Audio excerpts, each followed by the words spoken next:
Yeah, I don't have my. Wait, I'm looking right now. Yeah, We're not up yet. Well, yeah, and if it's still I know. bad.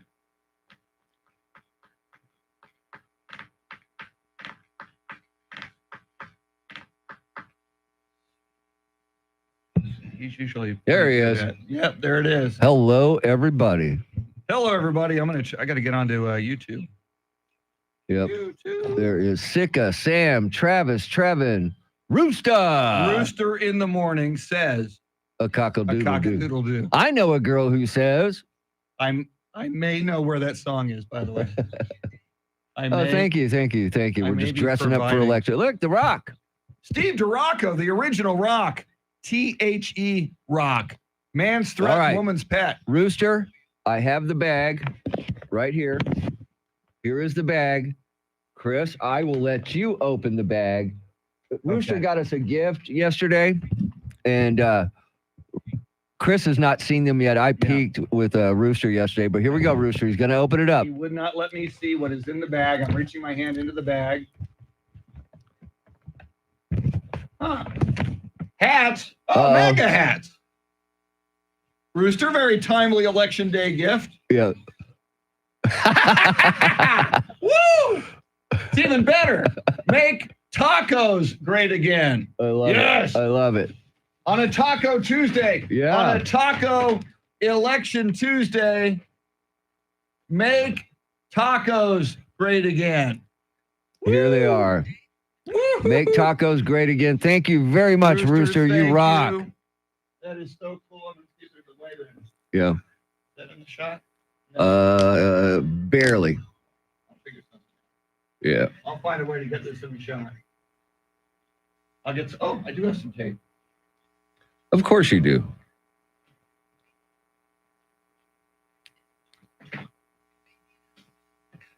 I'm shocked. Joe Rogan's endorsing Trump. There we go, people. Look at that, huh? I'm ready. I'm ready for the taco rally. Yeah, I would wear this is like the one day my hair's not waxed. As soon as I put a hat on it, really whacked my hair. I just tried it. Rooster, you rock, man. You rock. That was awesome, dude. It was very cool. Very, very cool. Remind me at the end of the show not to leave my hat. Don't. Here. Yeah, I will remind you. Only problem is you can't see the I know. Make tacos great again. Yeah. Have you tape it to the wall and set it on top of the TV like that? It's going to be too high. Oh, it's too high. Right? Yeah. Right. But. Let's roll that chair over there next to you and set it in the chair. Because we don't need it right now, right? Right. Correct. Right. Right. Thank you, Rooster. Thank you. That is awesome, dude. From Pete's Taco House, everybody. Pete's Taco House, downtown. Pete's Taco House. Oh, it's a great place, man. Down there by where I used to work at KZEP. That's where I met him, right down the road. There we go. Now slide it towards you a little bit. Okay, see, it's out of the frame right now. This isn't going to work. And I got to get ready for the show. Okay? Oh, yeah. We got a show to do. I'll figure it out. Yeah, although you can see that. Okay.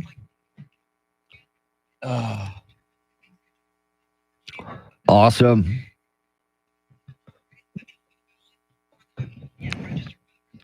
By the way, it's election day, everybody.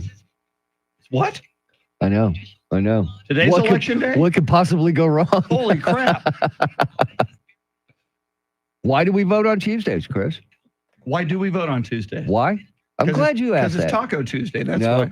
It's people traveled by horse and buggy back in the days in 1845 when they decided to have elections on Tuesday. Okay. So they would need a day to travel to the election, a day to return to their cities, and that's why they decided to make it on a Tuesday. Wow. The more you know. The more you know, the less you know. You know what I'm saying? You know? Yep. Wow, day 11 for The Rock. Rock, I am on day 0. You know, I love your commitment. Yeah.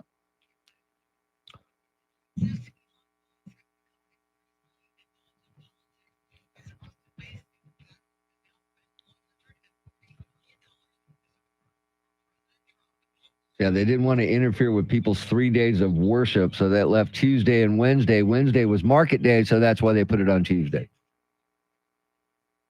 Yeah, I agree with you, Sika. Today is not the day to stop drinking. Yes. I may be drinking more. I may set a record. Well, just so you know, there's a refrigerator full of beer in the break room. I did notice that. Yeah. I know that wasn't for the Pags thing because, I know Joe Pags.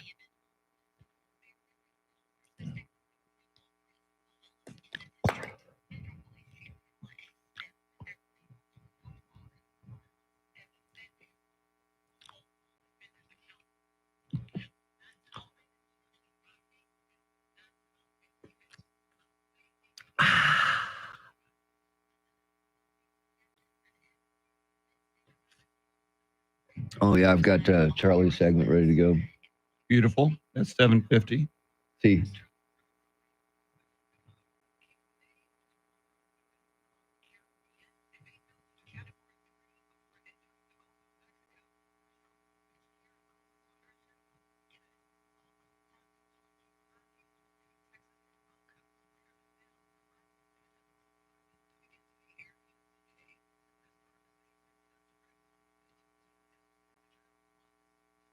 That's amazing.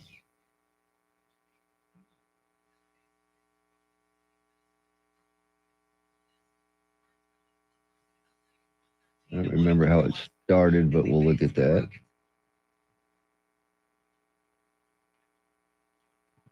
Sika Pollen, Travis Rooster, Trevin, Tracy Bogart, Steve Duraco, day 11, Sam, Bernardo Ureste, Fred Gomez Carrasco, welcome in. All right, hang on, guys.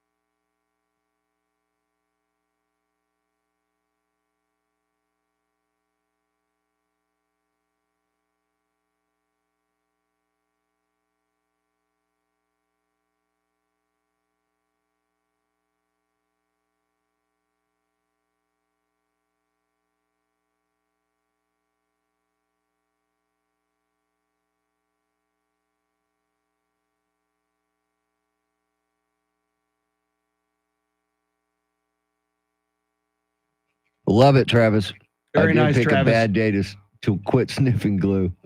Yeah, we should be providing glue to people as a We should. public service.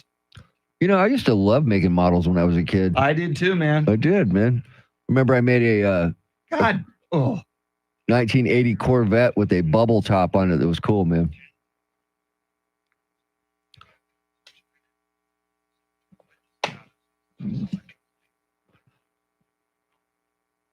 All right, you said grand opening. Oh, it's not right? Yeah. I did what she said. Oh, and then she changed it. Yeah, and then she's telling me. Good morning, Kemper. Thank you.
Welcome into this beautiful day, Tuesday, November 5th, 2024, Election Day in America. And what could possibly go wrong?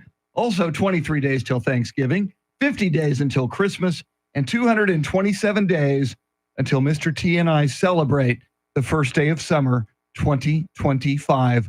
But first things first, we got a little election to deal with today. Charity McCurdy, how you feeling? I'm feeling anxious. I'm excited. I just don't know which direction this is going to go.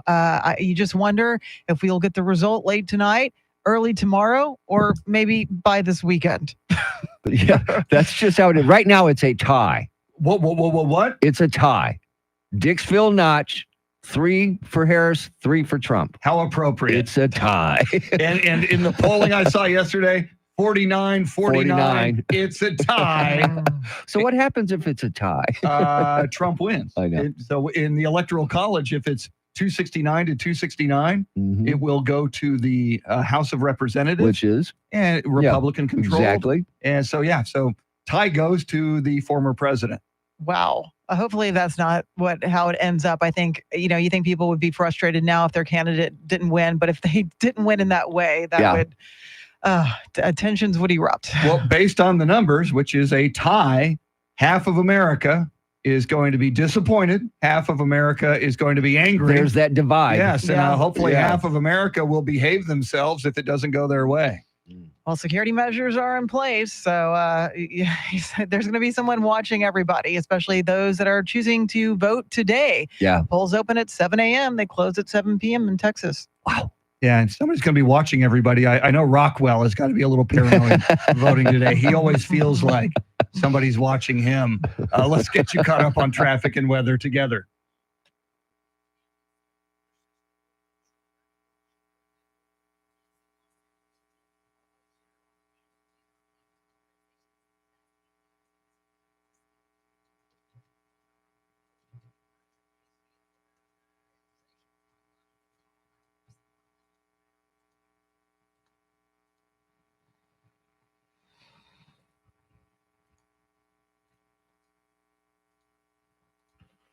Partly cloudy, partly sunny today. Highs in the mid to upper 70s. Overnight lows in the low 50s. Tomorrow, sunshine. Highs in the upper 70s near 80. Thursday, rain with thunderstorms by the evening. Highs in the mid to upper 70s. 63 degrees in Leon Valley. 63 at Lackland Air Force Base. 62 right here in Stone Oak. WOAI News Time, 5:14.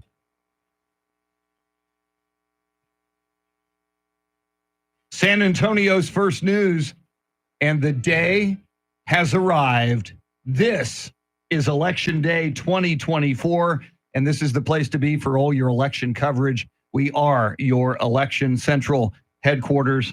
And Charity McCurdy, I guess we start synchronizing our watches until the polls open in Bexar County and across the great state of Texas. Yeah, and you wonder how much of a turnout, how many people waited till Election Day to cast their ballot. They weren't among the over 9 million Texans who voted early. We had 603,000 Bexar County residents vote early, either by mail or in person. So I expect long lines today.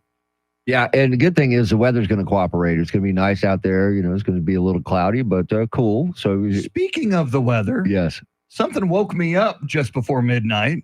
Loud rumbling in the sky.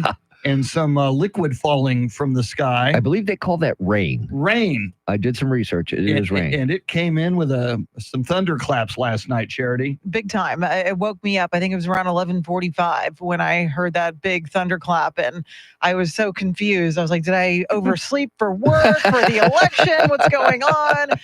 Then my power went out for about 5 minutes. Oh, wow. But I welcome the rain. I just hate when Amen. it disrupts your delicate sleep cycle. Yeah, I had no idea it rained until I woke up and the dog was next to me. And I went, oh, okay. And then I saw the lightning going off and then I went, okay, now I get it. Mm-hmm. So, yeah. Cause and effect. Yep.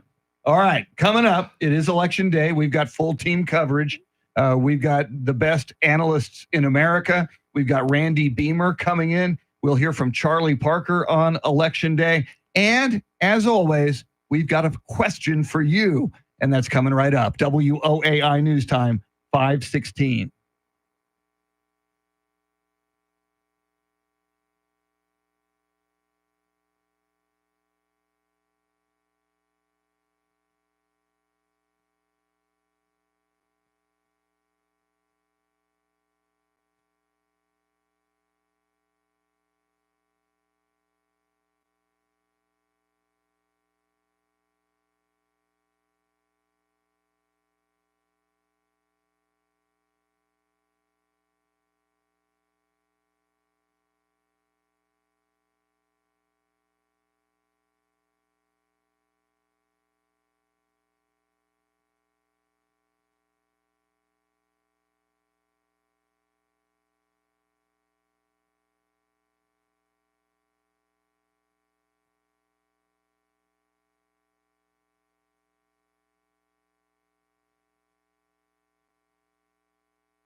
I'm sorry, we're back.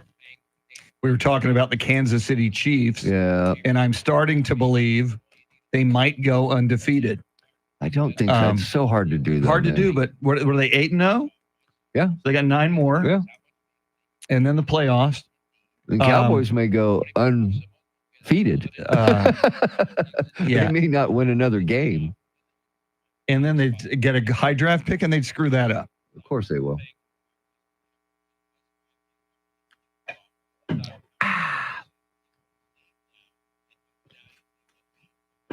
Oh.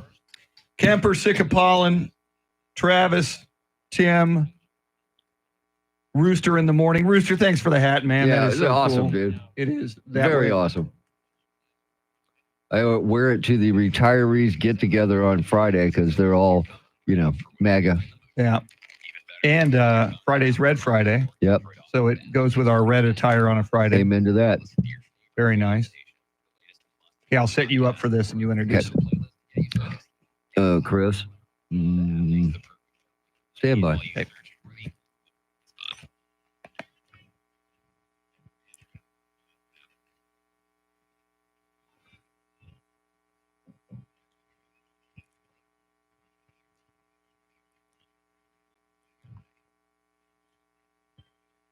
Just ahead of headlines, traffic and weather together. But first, Mr. T, I'm worried if there might still be some undecided voters out there this morning. But don't worry, because I reached out and found a hotline for undecided voters, and this might help you.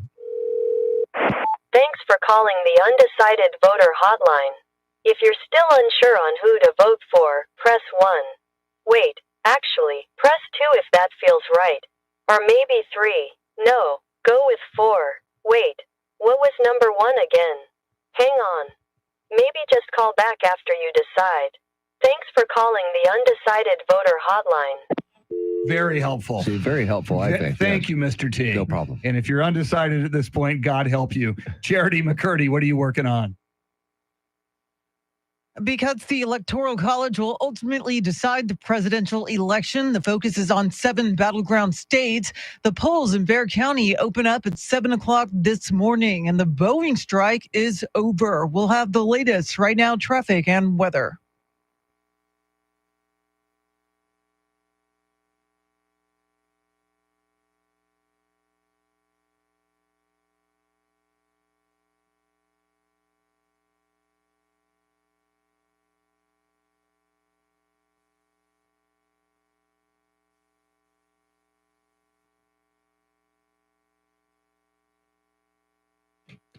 Rain in the forecast, how much and when? We welcome in News 4 San Antonio meteorologist Jeanette Kaye. Good morning, Jeanette.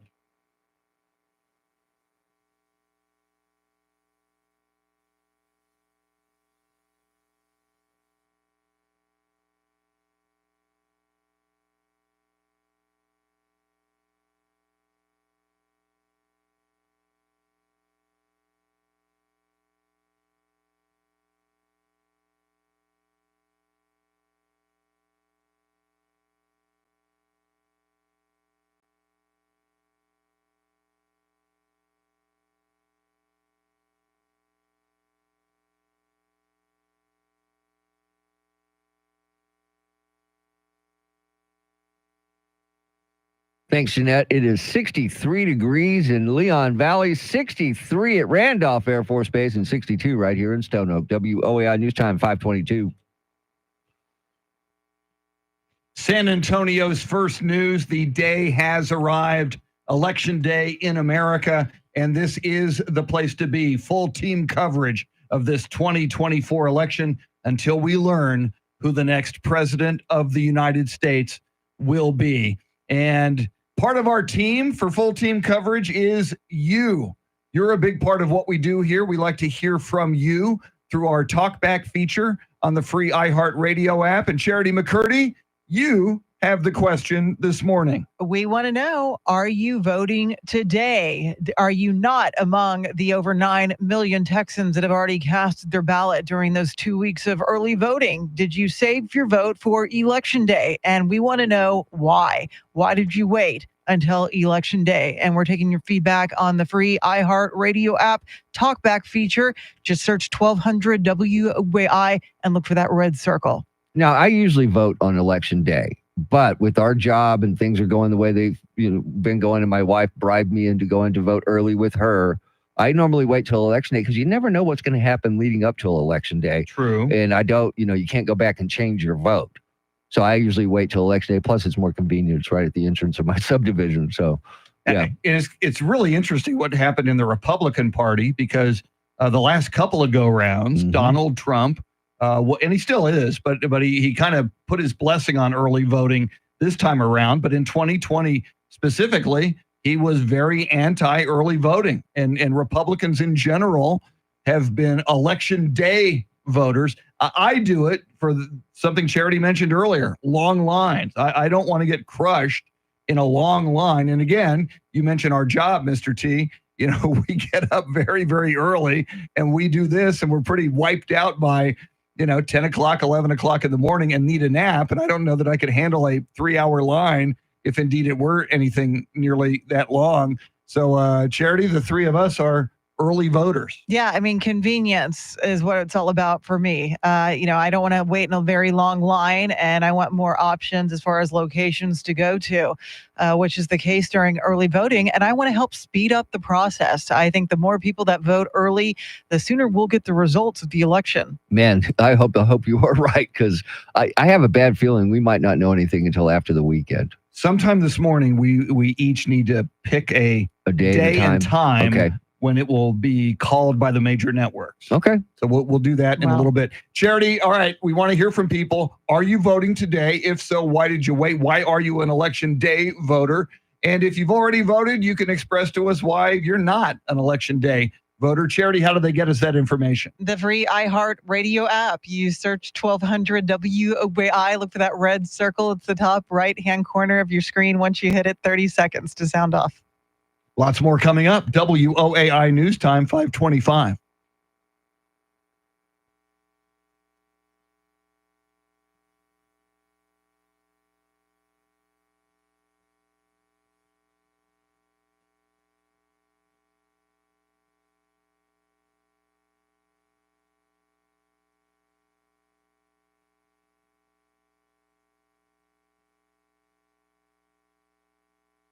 And we're back. Hello, everybody. Good morning, everybody.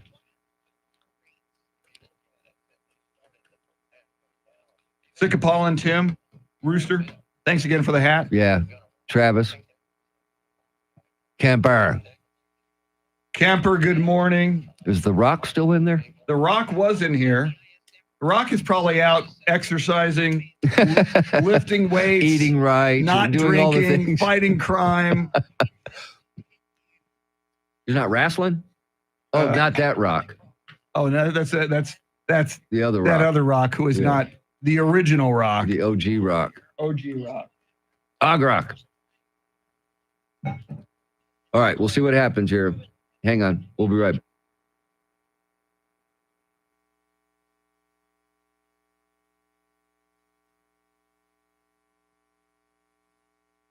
You know what's going to happen. We're back. Oh, happy birthday, Claire. Oh, it's Claire's birthday. She likes Hello Juan, Kitty. happy birthday, Juan. Hey, Juan. Happy birthday, Juan. Is that a gang sign he's flashing? I'm pretty sure it is, Chris. Okay. Is that Crips or Bloods? One for Crips, two for Bloods. I think that's Crips like this. Yeah, but he's wearing blue, so I'm thinking he's a Blood. Crips. That's he's a Crips. Crip. Then. 104th, Wow, 104th birthday for who? There's your... Give us a name. I'll never forget. My sister used to run, senior citizen homes in Seguin, Bastrop, all over the place. She invited me and Charlie Parker. He's having a beer. Me and Charlie Parker went out to talk to him. It was hilarious, man. It was hilarious. They were funny people. Yeah. Interesting. A lot of interesting folks. After my mom's assisted living experience, I mean, I knew it already, but God bless anybody. The people who work in elderly health care are angels on earth. Amen.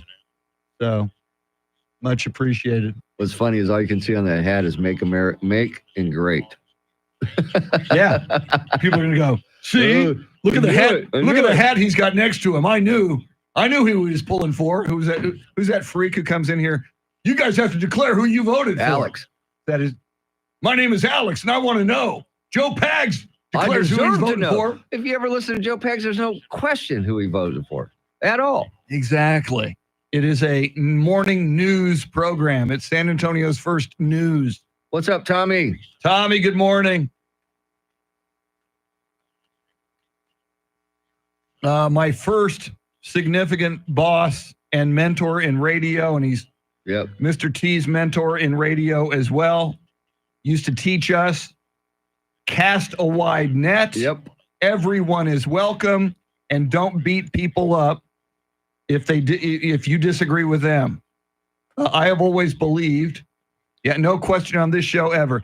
Trevin, you know what, dude? Johnny Chingus. You may know a lot less than you think you know, but God love you. As Joe Pags would say, Trevin, love you like a brother. Johnny Chingus, I agree with you. There are some podcasters out there that are pretty damn good. Yeah. They're not clueless. Sorry, Tim.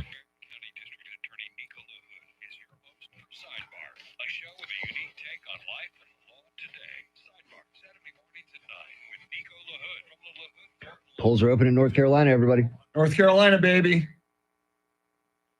Why don't they run 24-hour voting? Open up the polls at midnight till midnight. But what about those people that, get off work late? Yes. I mean, seriously. Or, as it says right here, this should have been our talkback today. Yes, I agree with that too. Yes. Should be a national holiday. Or it should be a national holiday if you vote. So in other words, from 5:30 your is work, our time. San Antonio's first news. and the Good employer Tuesday can't ask morning. you, I'm you Charity give them a receipt or McCurdy. something, Among our top to show that you stories, voted. Election Day has arrived. We'll have the latest first traffic and weather together every 10 minutes in mornings.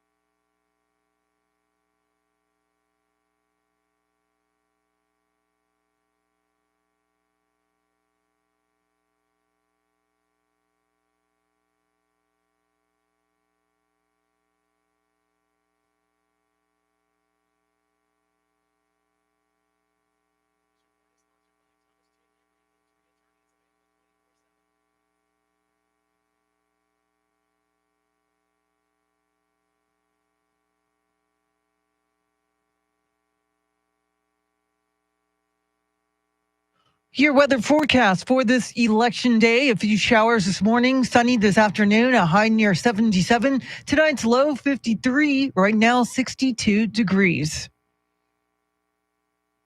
A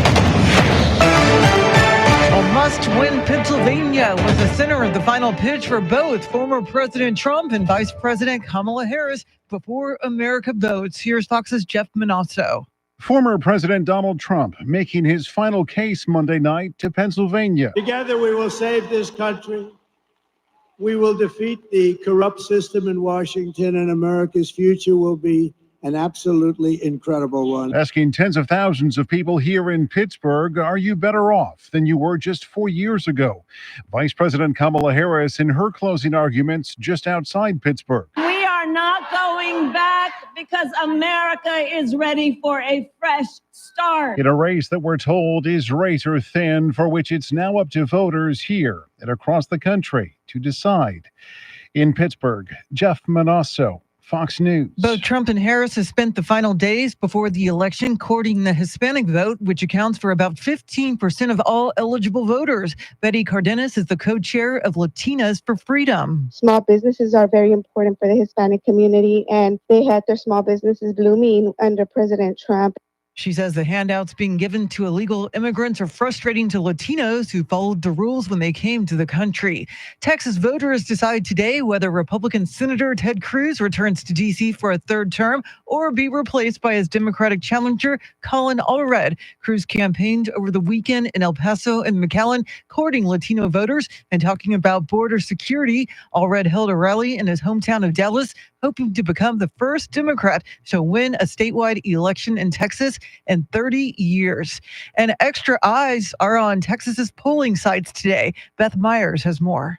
Election monitors with the U.S. Justice Department are in several states, including Texas, for today's election, but they won't actually be allowed inside the polling sites. There's only, I think, 2 or 3 of them that are here. So they will be moving from site to site, much like the inspectors do. That's Bexar County Elections Coordinator Jackie Callanan. Outside monitors have to get permission from state officials to be inside, and that's not allowed in Texas. They're also banned from central locations where ballots are counted.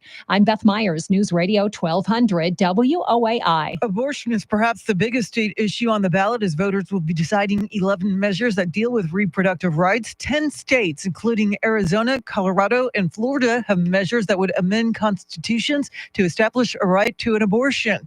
Nebraska has 2 proposed constitutional amendments on the ballot. One would protect abortion access, while the other would ban it. If somehow both were to be approved, the one with the highest number of votes would win. In every election since Roe v. Wade fell, every pro-abortion rights position has passed, even in conservative states like Kentucky and Kansas.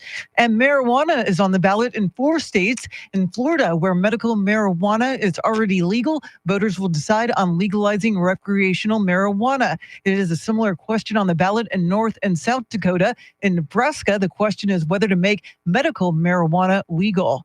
Well, a large brush fire just east of Austin continues to keep fire crews busy. Russell Scott has more. They call it the Hudson Fire. It's in Bastrop County, and it's burned 400 acres of brush and piney woods already. Dozens of crews are on hand, and Texas A&M Forest Service spokesperson Carrie Hines says high humidity has helped, but a frontal system could prove challenging. With the pop-up thunderstorms, potentially, we're looking at gusty and erratic wind, and that can lead to the fire doing things that are harder for us to anticipate. Still, an estimated 20 to 25 homes have been evacuated from the fire scene in Bastrop County. They're going in now to see if there have been any that have burned. And the fire is now 50% contained. The NFL Network says Dallas Cowboys quarterback Dak Prescott is expected to sit out several weeks with a hamstring injury. Prescott suffered the injury during Sunday's loss to the Atlanta Falcons. He reportedly is thinking of getting a second opinion about the severity of the injury. The Cowboys have fallen to 3-5 on the season. They face the visiting Philadelphia Eagles on Sunday. Kickoff at AT&T Stadium is at 3:25 p.m. Well, the strike is over at Boeing. Here's Fox's Carmen Roberts with details. Striking machinists at Boeing voted yesterday to end their 7-week walkout and get back to work. I need to work. You know, I got a child, I got car payments, I got rent, so everybody has a different situation. The union in Seattle says 59% of its 33,000 striking members approved the latest contract offer, clearing the way for the aerospace giant to resume production of its best-selling airliner and generate much-needed cash. The contract gives workers a 38% pay raise over 4 years, a $12,000 signing bonus, and an 8% 401k match. Workers will be back on the job no later than Tuesday, the 12th. Carmen Roberts, Fox News. SpaceX had another successful launch to celebrate after a Falcon 9 rocket blast off from Kennedy Space Center last night. It carried a Dragon spacecraft loaded with some 6,000 pounds of supplies headed for the International Space Station. It is coming up on 5:37 now with breaking crime news from around the country. Here's Nancy Grace.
Traffic and weather together in a minute. But first, a check of your money and the world of business. We say good morning to Courtney Donahoe live at the Bloomberg News Desk.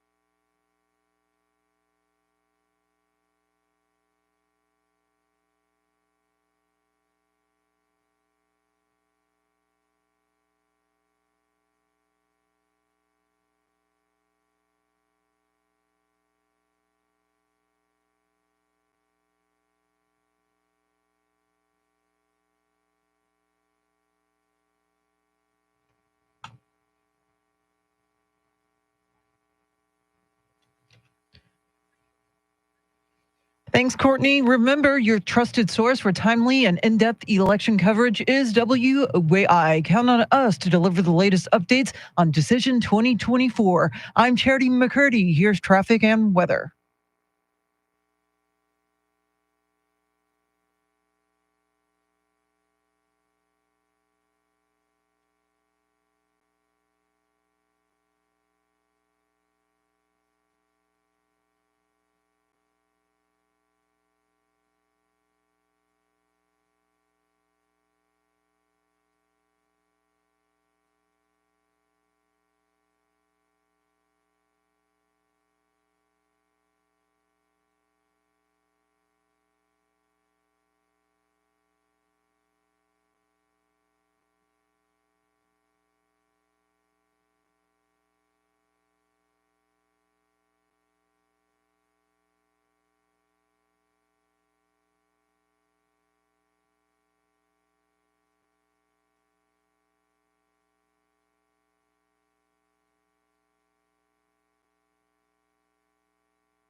San Antonio's first news on Election Day.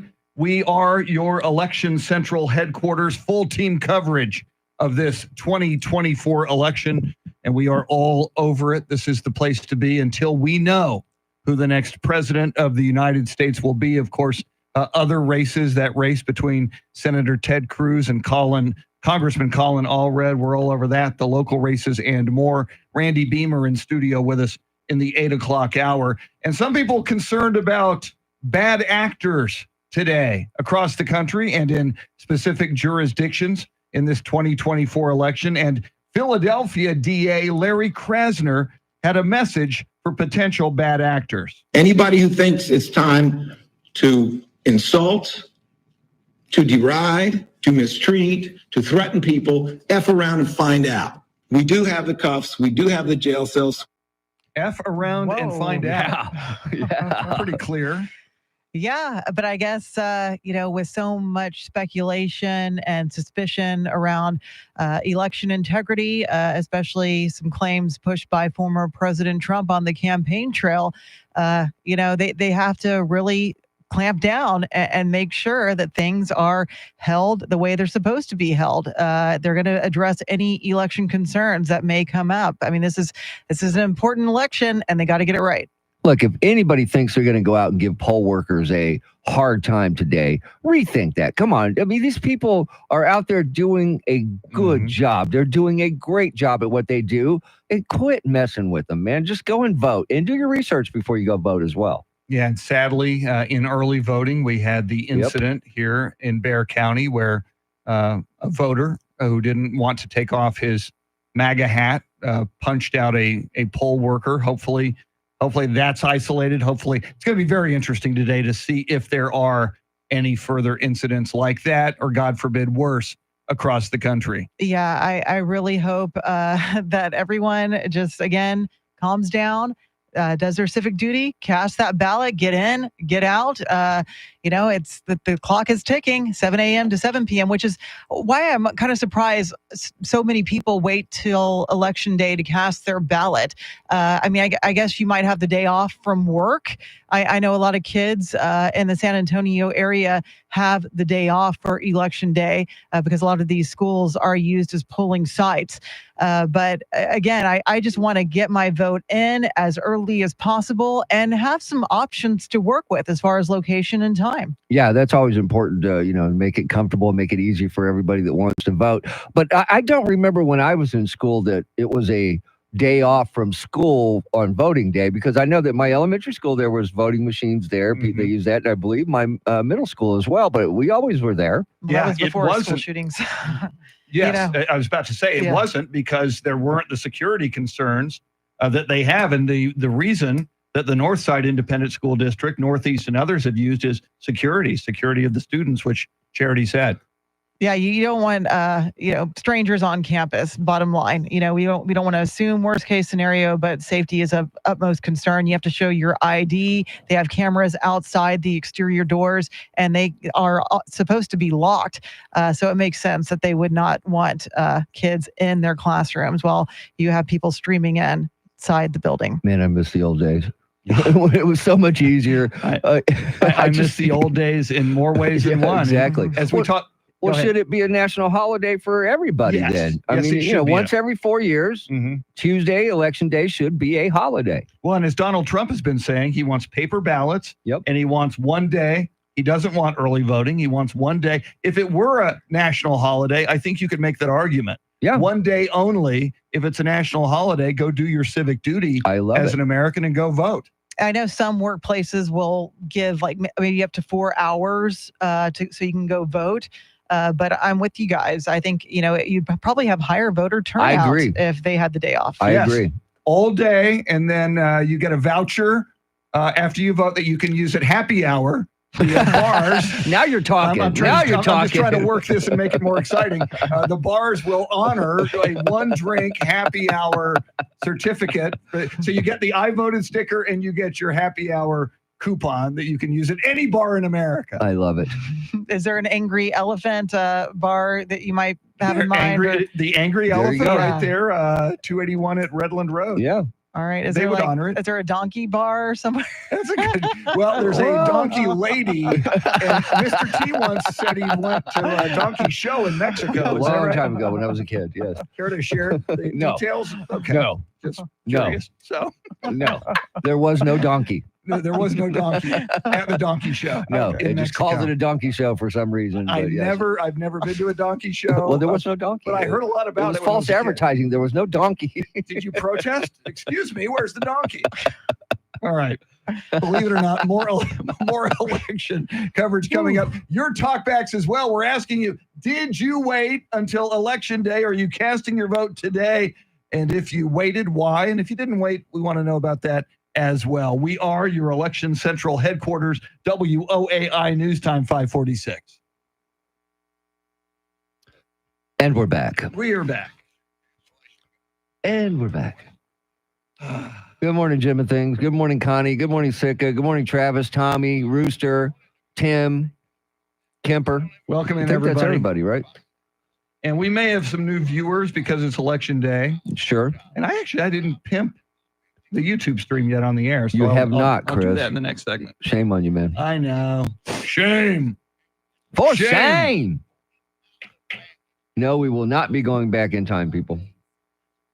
Good morning, Connie. Connie, I still have to send you those photos, and every time I think about it, I'm on the air, and I can't pull it off when we're doing this little radio show.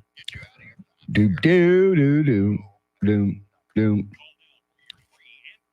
I have a couple talkbacks, so Okay. we're good.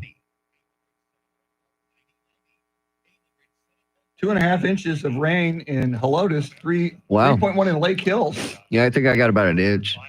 I could see my rain gauge, but I didn't actually go and check it out. Ah.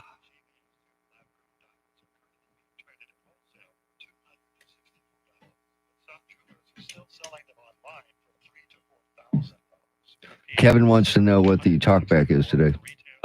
The talkback is, did you wait to vote until today? Are If you so, voting why? today? If so, why? And you can, And if not, why not? you can take, if not, why not? And you can take it in the reverse. Yeah, you can say, yeah, I early voted because I 'Cause didn't want that's to what I risk do. That's how I roll, yo. getting crushed Hey, in line. hang on, people.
All right, we're back.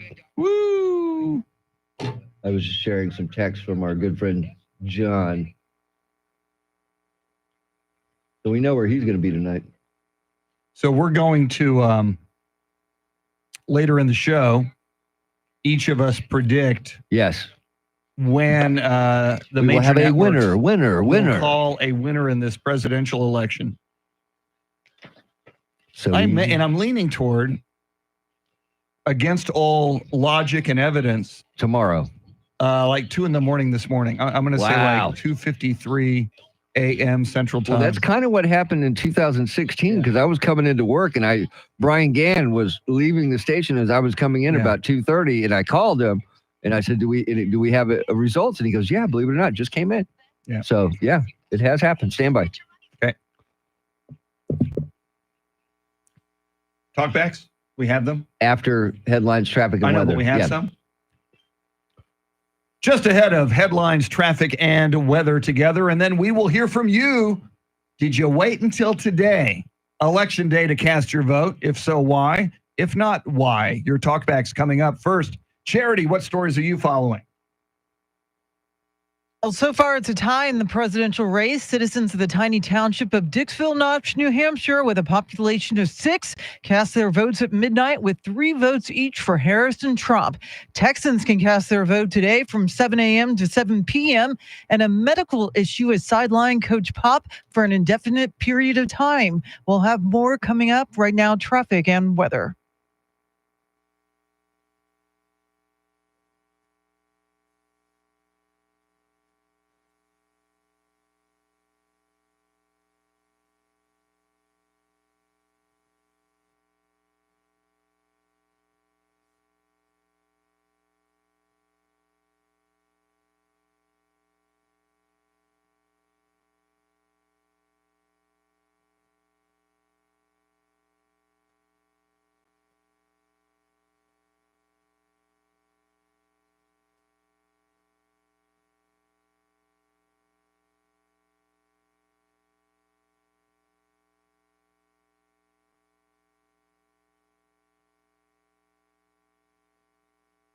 Partly cloudy, partly sunny today. Highs in the mid to upper 70s. Tomorrow, sunshine. Highs right around 80 degrees. By the way, overnight lows tonight in the low 50s.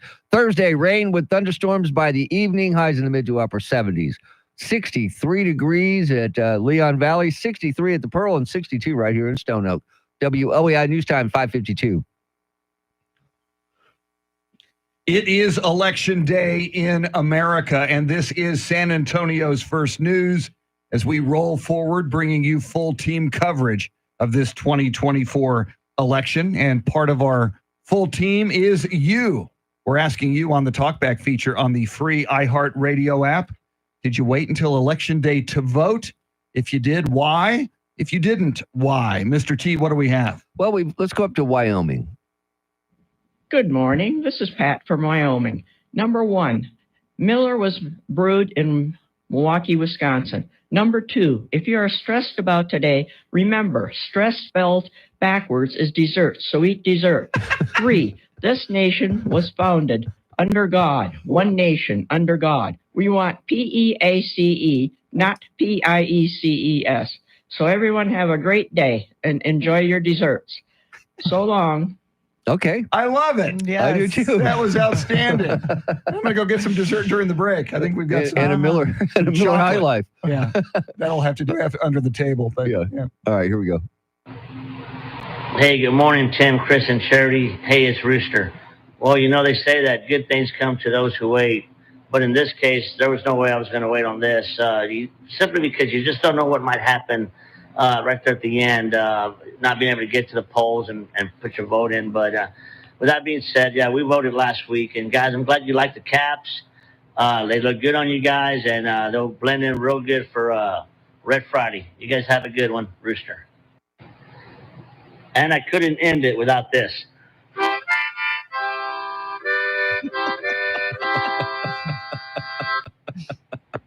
Okay. Now, Rooster got us, and Rooster, they're so cool. They're MAGA hats, red MAGA hats. No, they're not MAGA. They're MTGA. They're MATGA hats. They say make tacos great again.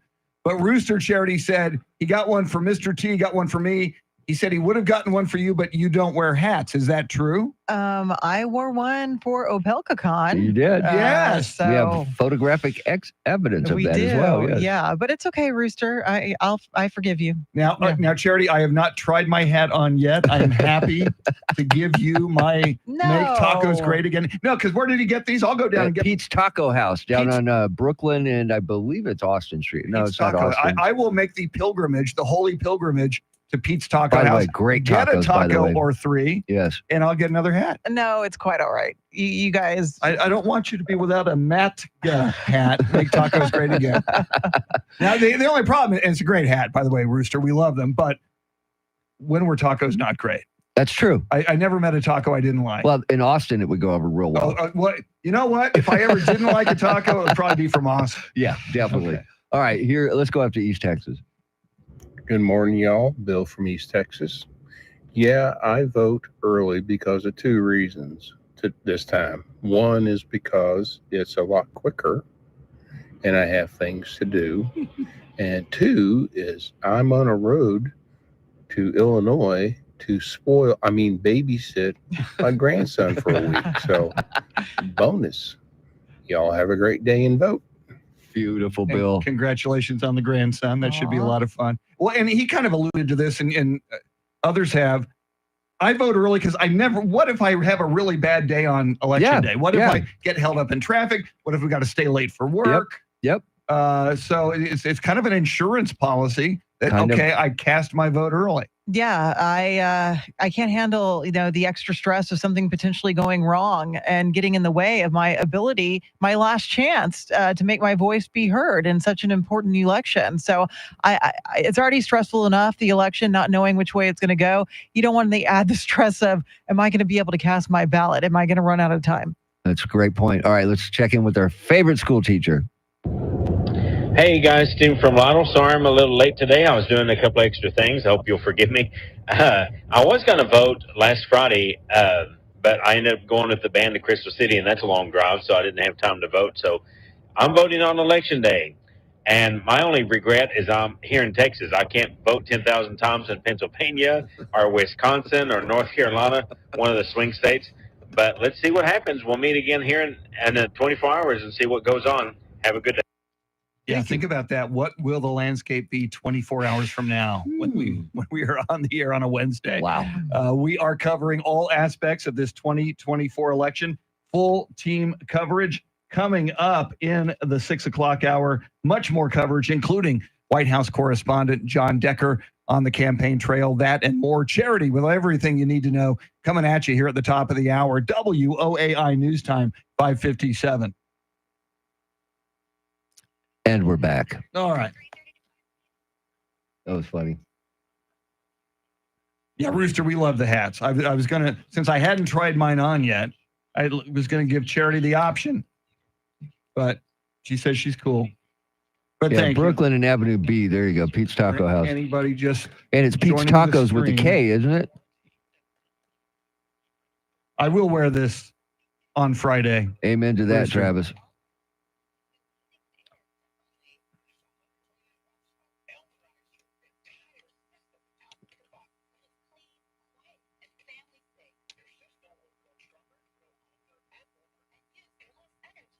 All right, I'm going to go finish my spot that I had already finished and followed the instructions that were given to me by a sales representative. Gee, go figure. They changed the instructions. I'm shocked by that, Chris. I am just floored. I can't believe that ever happens. All right, enjoy Charity. Here she comes.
6 o'clock is our time. San Antonio's first news. Good Tuesday morning. I'm Charity McCurdy. Among our top stories, Election Day has arrived. We'll have more coming up. First, traffic and weather together every 10 minutes in mornings.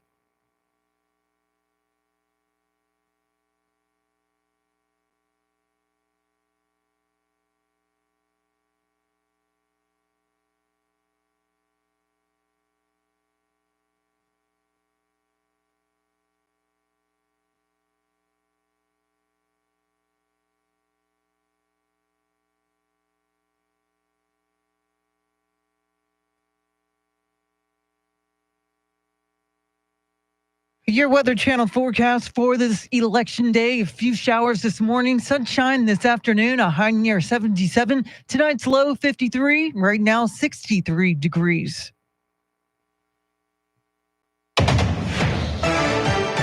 Former President Trump held his final campaign rally in Grand Rapids, Michigan in the early hours of this election day, demanding to know the results of the election tonight.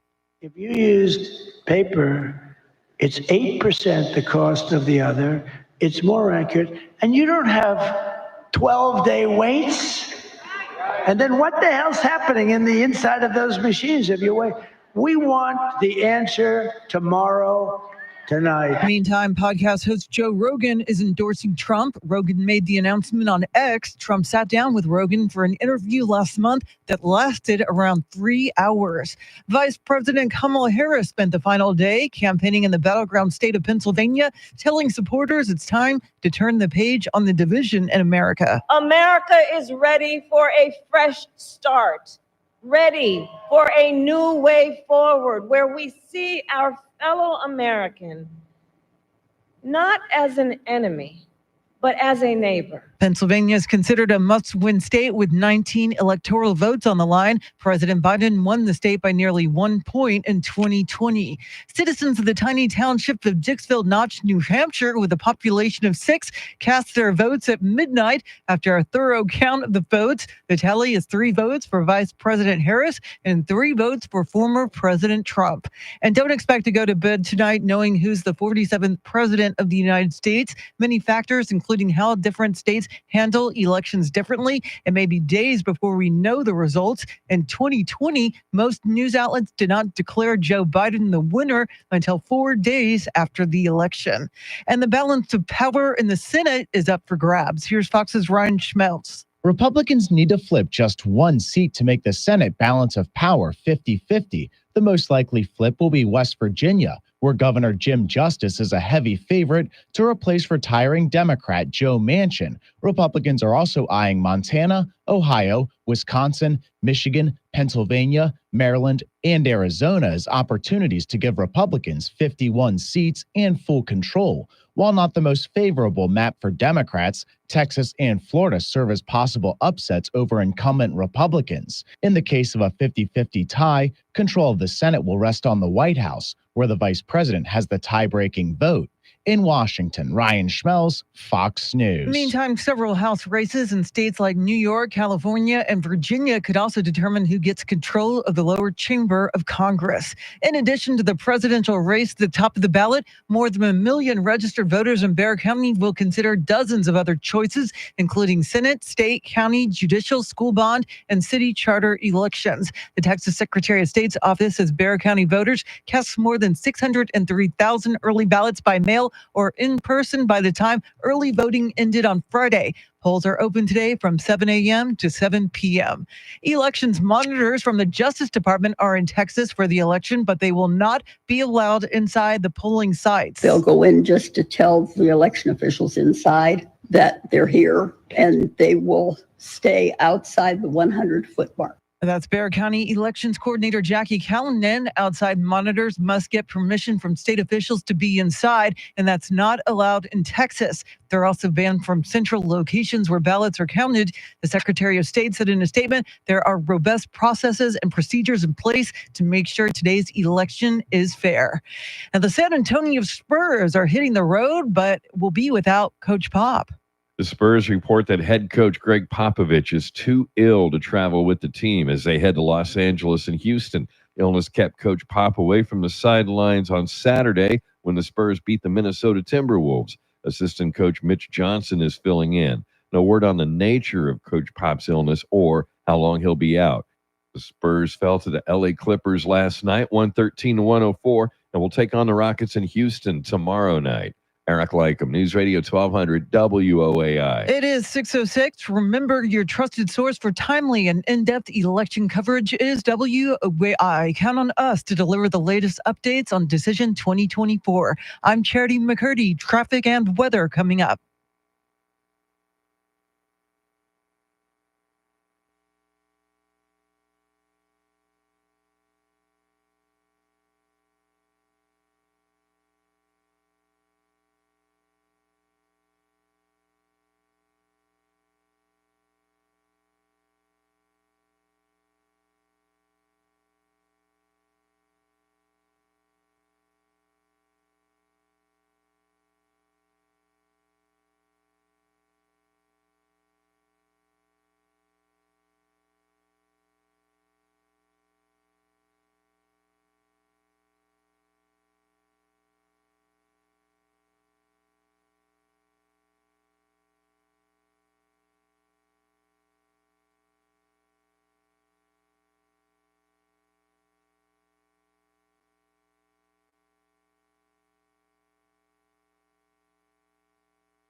San Antonio's first news on Election Day in America.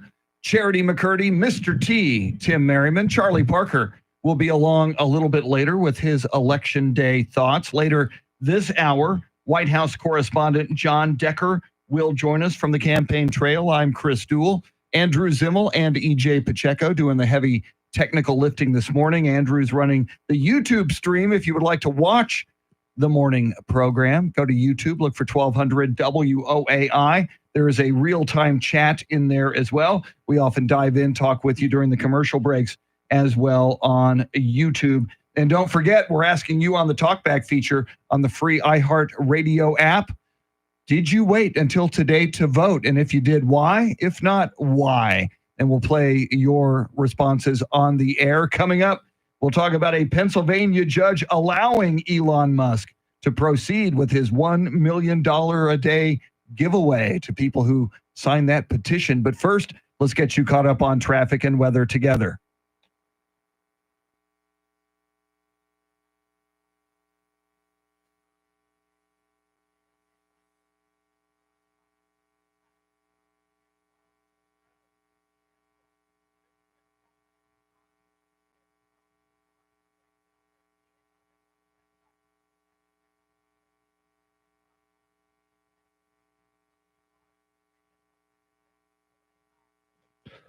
Partly cloudy, partly sunny today. Highs in the mid to upper 70s. Overnight lows tonight in the low 50s. Tomorrow, sunshine, highs right around 80 degrees.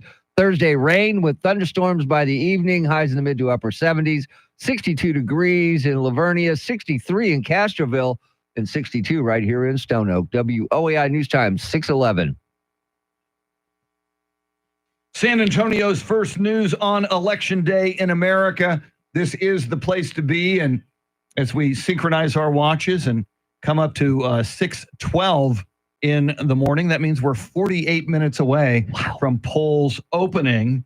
And big news for Elon Musk yesterday, Charity. A Pennsylvania judge says his $1 million a day, quote unquote, voter sweepstakes can proceed. Yeah, that's great for Elon Musk, great for the Republican Party.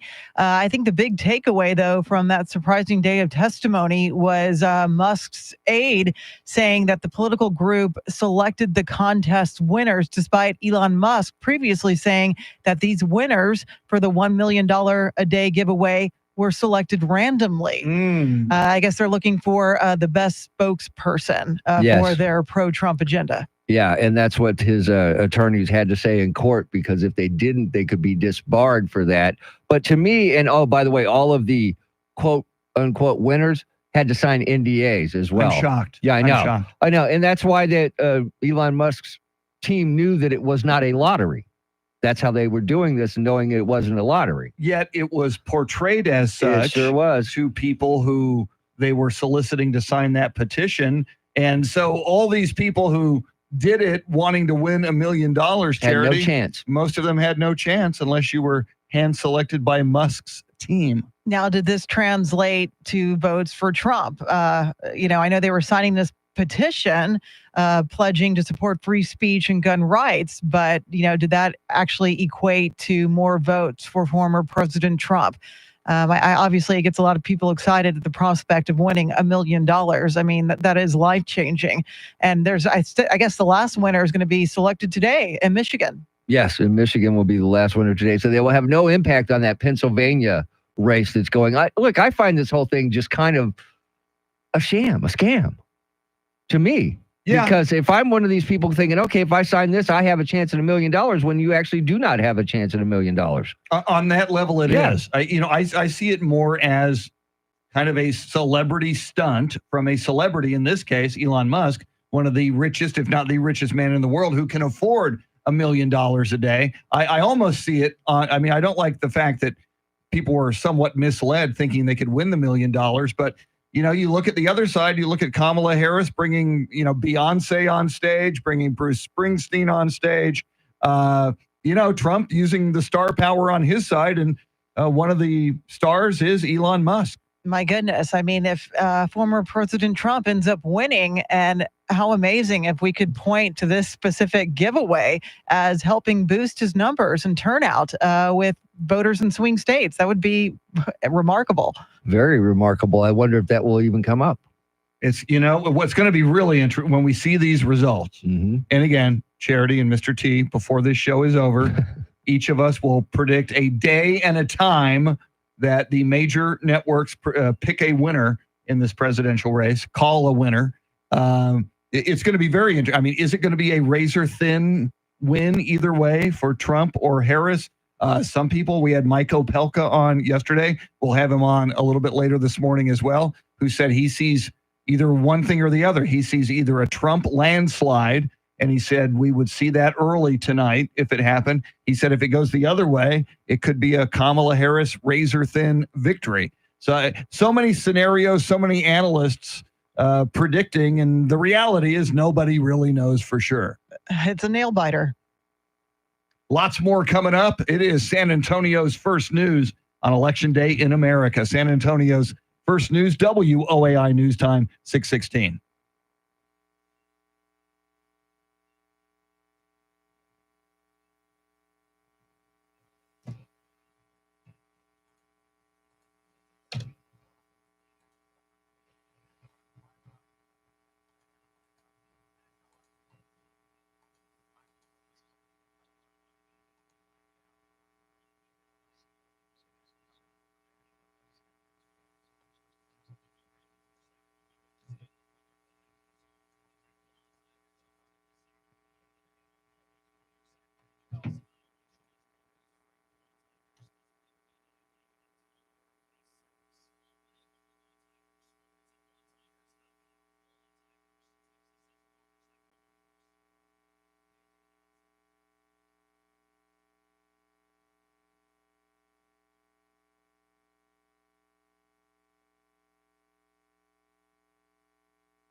San Antonio's first news just ahead of headlines, traffic, and weather together.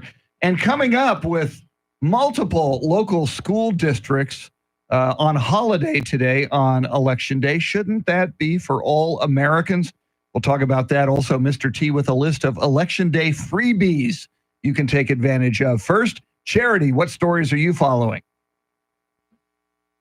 Oh, the polls are open in key swing states on this election day, with polls in Texas opening at 7 a.m. Former President Trump's expected to spend election day in Florida, while Vice President Harris will be in Washington, D.C. And Tropical Storm Raphael is expected to become a hurricane today or tomorrow. We'll have the latest right now, traffic and weather.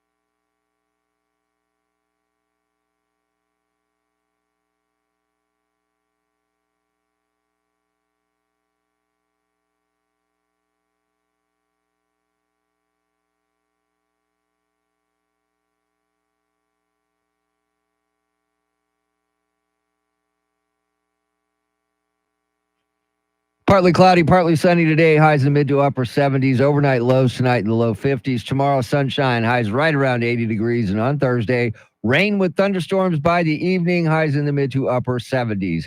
It is 63 degrees at Randolph Air Force Base, 63 in Monte Vista, and 62 right here in Stone Oak. WOAI News Time, 622.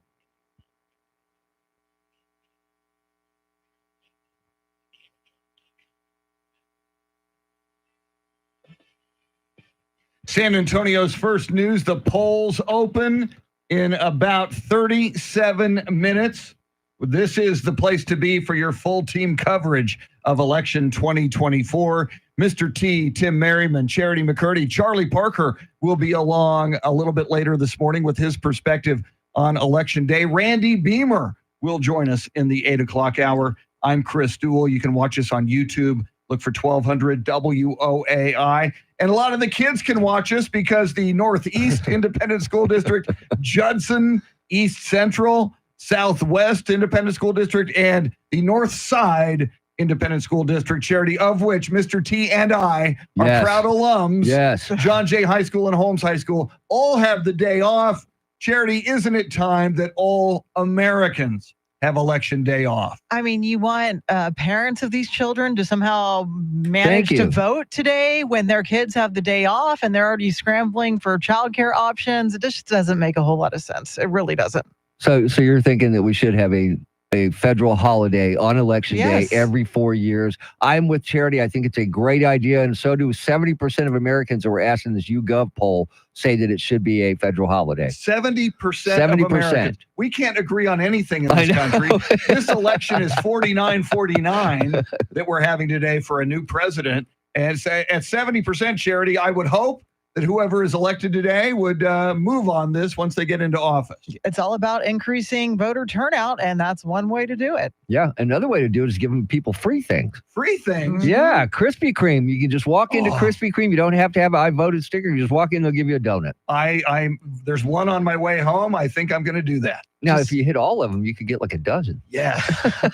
Yes. Let's collectively eat our feelings during the stress of this election. Now I we're need talking. comfort food. I need comfort food. Now we're talking also if you need a ride, Lyft and Uber are offering 50% off rides to the polls. Via is giving you free rides to polls today. And if you need to rent a car, Hertz will give you one free day if you rent a car for at least 2 days. Okay, that's not bad. That's not bad. Yeah. Not bad. They want to get you to the polls. They want you to have no reason, no excuse not to go. So I could rent a car from Hertz and drive to every Krispy Kreme in could. town. Yes, you could. And that's all I'll eat all day. Krispy Kreme Man, donuts. that'll be awesome. And I wonder, somebody on the YouTube stream, Charity, suggested that we would all drink heavily tonight. This election would drive us to drink. I wonder how many people are going to either do that or go for comfort food. All of the above, I think. I agree. I think people are just stressed out to the max and looking for ways to calm down. But unfortunately, most of us have to report to work the next day. Yeah. So you kind of have to be careful with Gotta that. stop drinking sometime, right? There is that. There is that. Charity has everything you need to know coming at you at the bottom of the hour. In the next half hour, White House correspondent John Decker from the campaign trail, WOAI News Time, 625.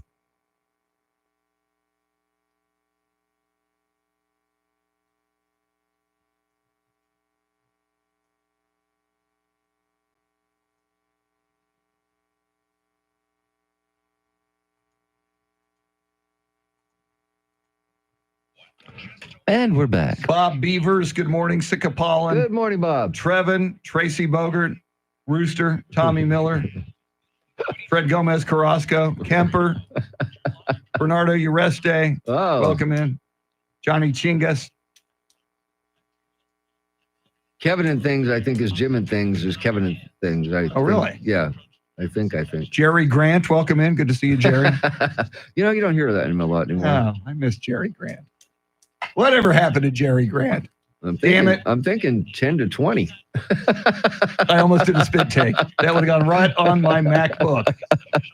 No spit takes in the studio.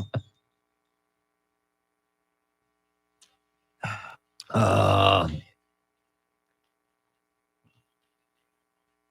right, I got a couple talkbacks, and I've got our indecision hotline. The talkbacks are at 40. Okay. Yeah, because he's at 50.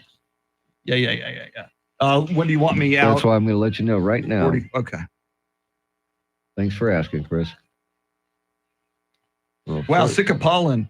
Rule of thumb, do not get tacos if you are more than 10 miles north of Interstate 10. That's a good rule of thumb. Although, Sickapolin, I never met a taco I didn't That's like. pretty, in San Antonio, that's hard to find bad tacos. They are out there, but they're hard to find. We had tacos Friday but I ordered some corn I liked them. tortillas, but I had one that kind of the chorizo and egg did not hold up to the corn tortilla. disintegrated in my hand. Fork. However, even though that happened, it still was not a taco I didn't like. I had like chorizo juice all over my hands, which is not a bad thing. Had to lick my hands. Yeah, it's not a bad thing to have chorizo juice on your hands. Exactly. If we get out at 44, we'll be perfect. 44. Okay, I will try to. We've only got a couple talkbacks, so this should be easy.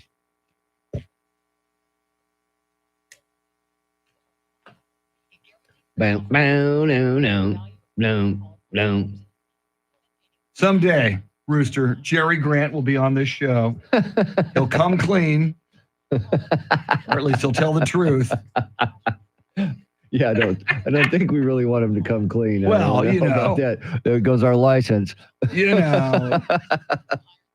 So, Jerry, somewhere I have exactly what happened. I have a video of a New Year's Eve with Jerry Grant, his girlfriend, who may be Cinnamon Stouffer, and we just didn't know at the time. Wow. It might have been Cinnamon Stouffer. Henry Bonilla, who went on to be a congressman. Yeah. Deborah Knapp Bonilla. Yeah, who's now just Deborah Steve Knapp. Duraco is in that video. Wow, from downtown? Yes. We my sister Beth rented a hotel room, adjoining hotel rooms, for a New Year's Eve party at the Marriott River Walk. Okay. Right across from River Center, overlooking the river. And Beth's good friend was the nanny of Henry and Deborah Knapp Bonilla. So she invited them. That doesn't explain Jerry Grant, though. Jerry Grant came with Deborah Knapp and Henry Bonilla. Wait a minute here. Wait a minute. And I have not thrown any of my old VHS tapes, so I got to get it. Kids, a VHS is what we used to watch back before streaming and there were video DVDs tapes. and Before Blu-ray. we had these, we had camcorders. They were giant and bulky.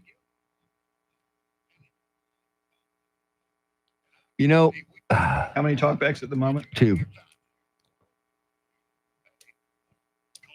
Now, I used to go to the one at Hildebrand and San Pedro, Bob. I lived right around the corner from that place. I used to go there all the time, man. You're talking about after Denim and Diamonds. You're talking about the one on Broadway in Hildebrand. I remember that.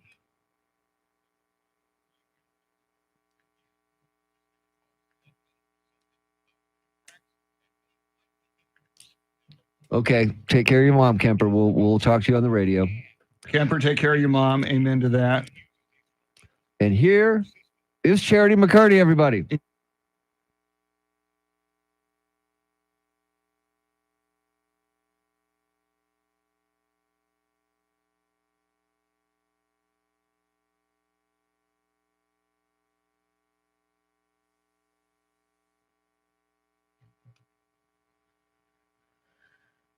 .30 is our time. San Antonio's first news. Good Tuesday morning. I'm Charity McCurdy. Among our top story, Election Day has arrived. We'll have the latest first traffic and weather together every 10 minutes in mornings.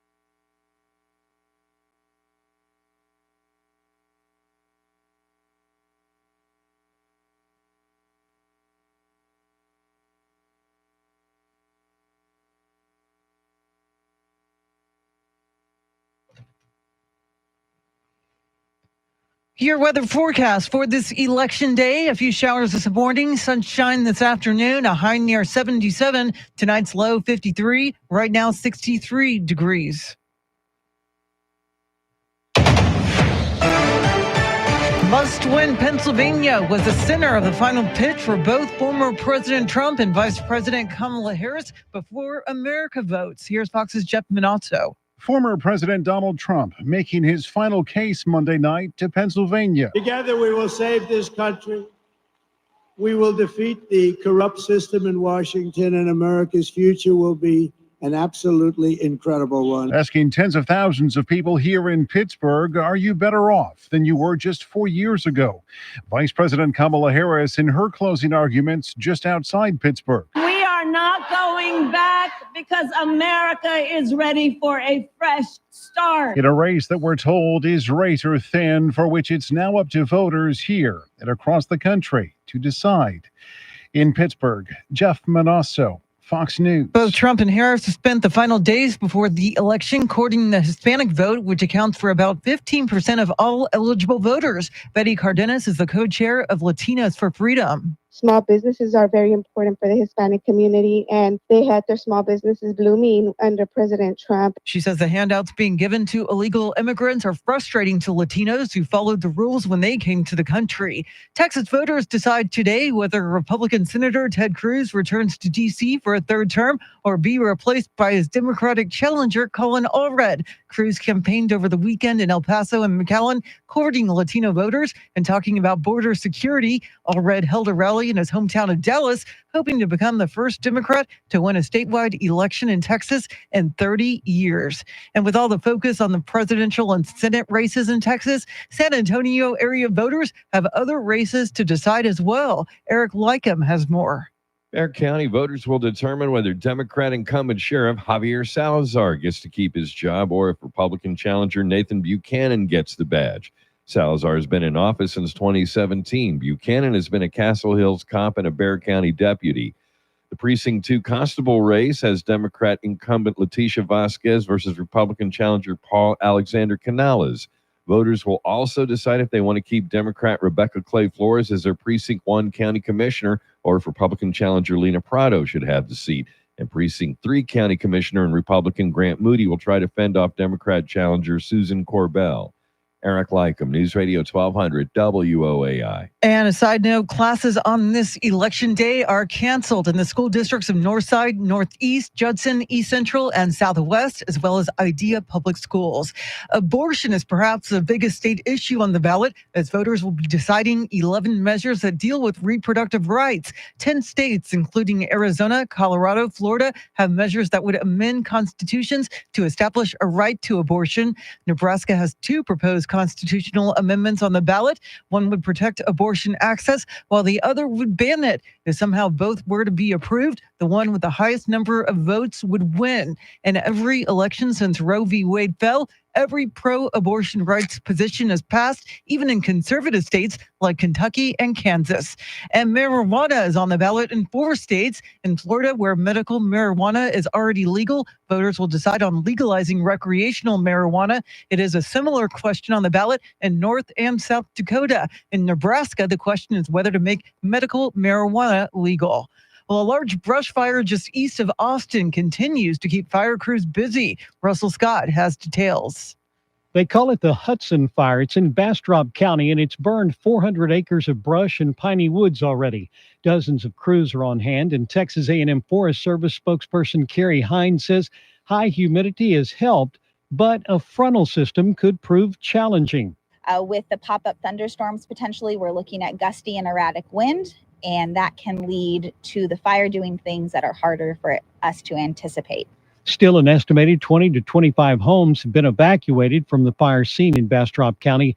They're going in now to see if there have been any that have burned. And the fire is now 50% contained. The Spurs say head coach Greg Pop is too ill to travel on this week's road trip to LA and Houston. Popovich stayed home from Saturday's win over the visiting Minnesota Timberwolves because of illness. The Spurs fell to the Clippers in LA 113-104 last night, and they face the Rockets in Houston tomorrow. Spurs officials say assistant head coach Mitch Johnson will fill in for now. It's not clear how long Coach Pop will be sidelined, and the nature of his illness has not been disclosed. The NFL Network says Dallas Cowboys quarterback Dak Prescott is expected to sit out several weeks with a hamstring injury. Prescott suffered the injury during Sunday's loss to the Atlanta Falcons. He reportedly is thinking of getting a second opinion about the severity of the injury. The Cowboys have fallen to 3-5 on the season. They face the visiting Philadelphia Eagles on Sunday. Kickoff at AT&T Stadium is 3:25 p.m. It is 6:37. Traffic and weather together in a minute. But first, a check of your money in the world of business. Courtney Donahoe is live at the Bloomberg News Desk.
All right, thanks, Courtney. Remember, your trusted source for timely and in-depth election coverage is WOAI. Count on us to deliver the latest updates on Decision 2024. I'm Charity McCurdy. Here's traffic and weather.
San Antonio's first news.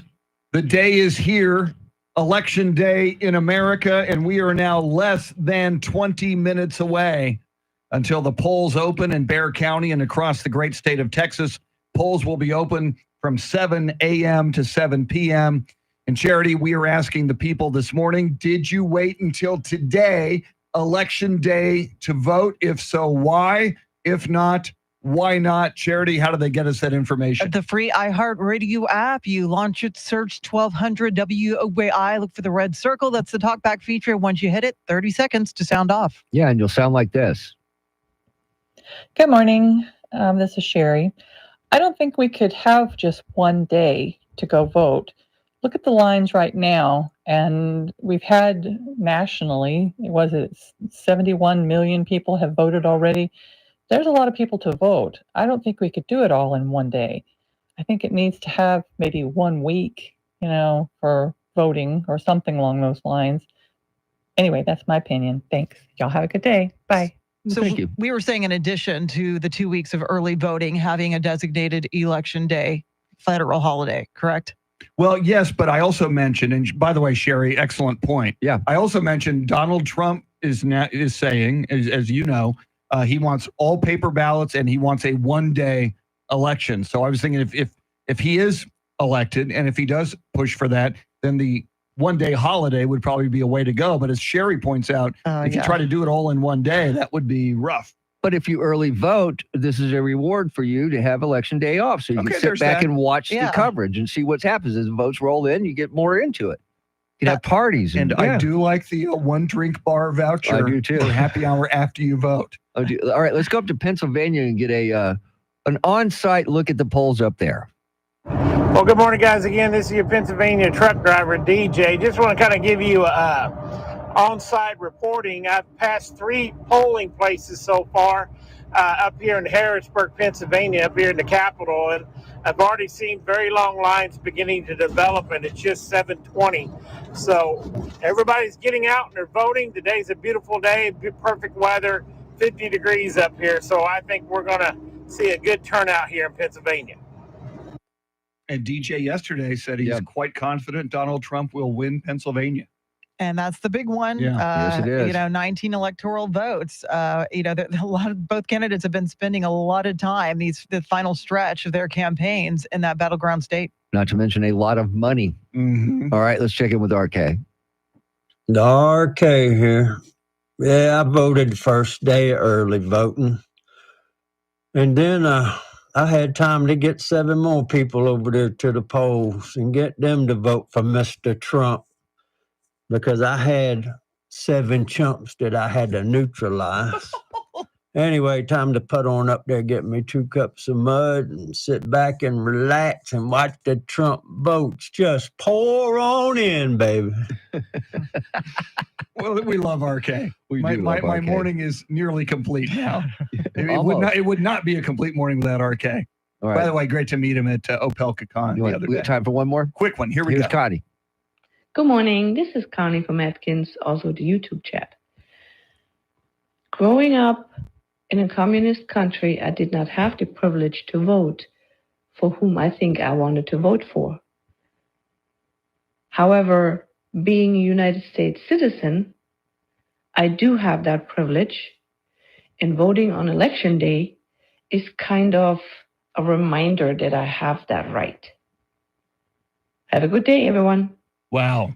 Powerful. Yeah. Connie, somebody who knows what it's like to be in a communist country and not have the right to vote that we do here. Wow. Go out and vote if you haven't voted yet. 7 to 7 this morning. Exercise your right as an American. John Decker, White House correspondent on the campaign trail, joining us coming up. WOAI News Time, 6:45.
Good morning, Eric, Jim Ross, Bob Beavers, Travis, Bob, Tommy, Trevin.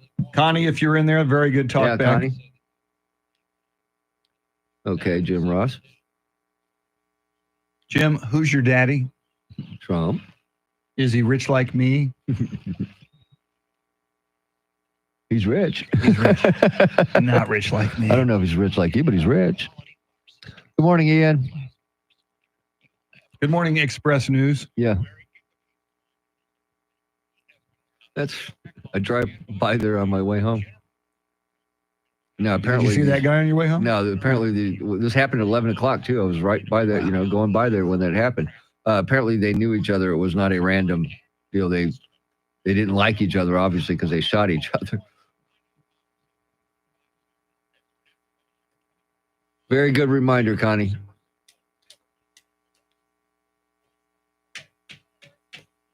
Seguin, they found more skeletal remains. But where is the mom from Almas Park?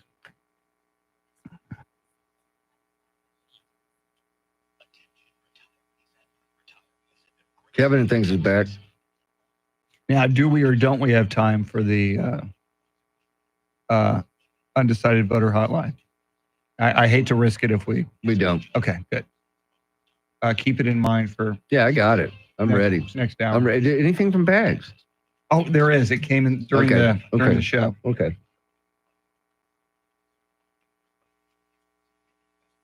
You know what's sad though?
Our full team coverage of election 2024 rolls on. We will be speaking with White House correspondent and attorney John Decker on the campaign trail in just a moment. But first, Charity McCurdy, what stories are you following? Oh, the polls open in Texas in about 10 minutes with several key races to be decided. The Department of Justice will be monitoring voting in 86 jurisdictions in 27 states today, and several school districts in the San Antonio area are canceling classes on this election day. We'll have the very latest right now, traffic and weather.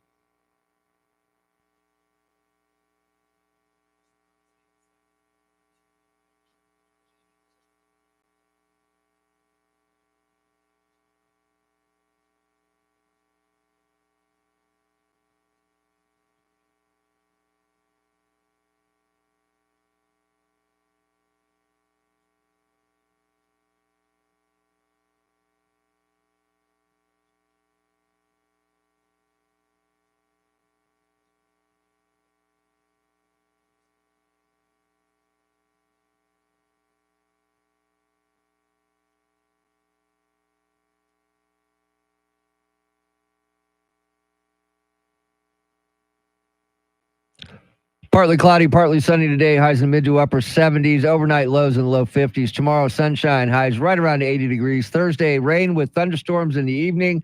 Highs in the mid to upper 70s.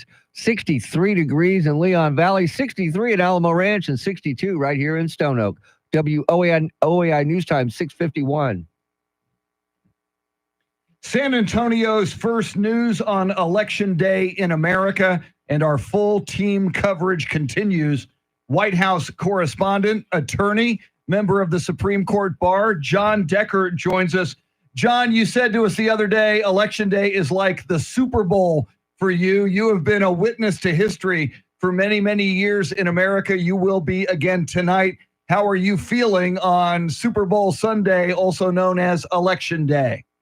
Oh, I'm prepared. I can't wait. I'm looking forward to it. It's going to be a long day, a long evening, a long week, which is what I'm prepared for mentally and physically. And I think the candidates are as well, Donald Trump and Kamala Harris. They know this potentially could be a very close election. We see that in the polling, both nationally and also in those swing states.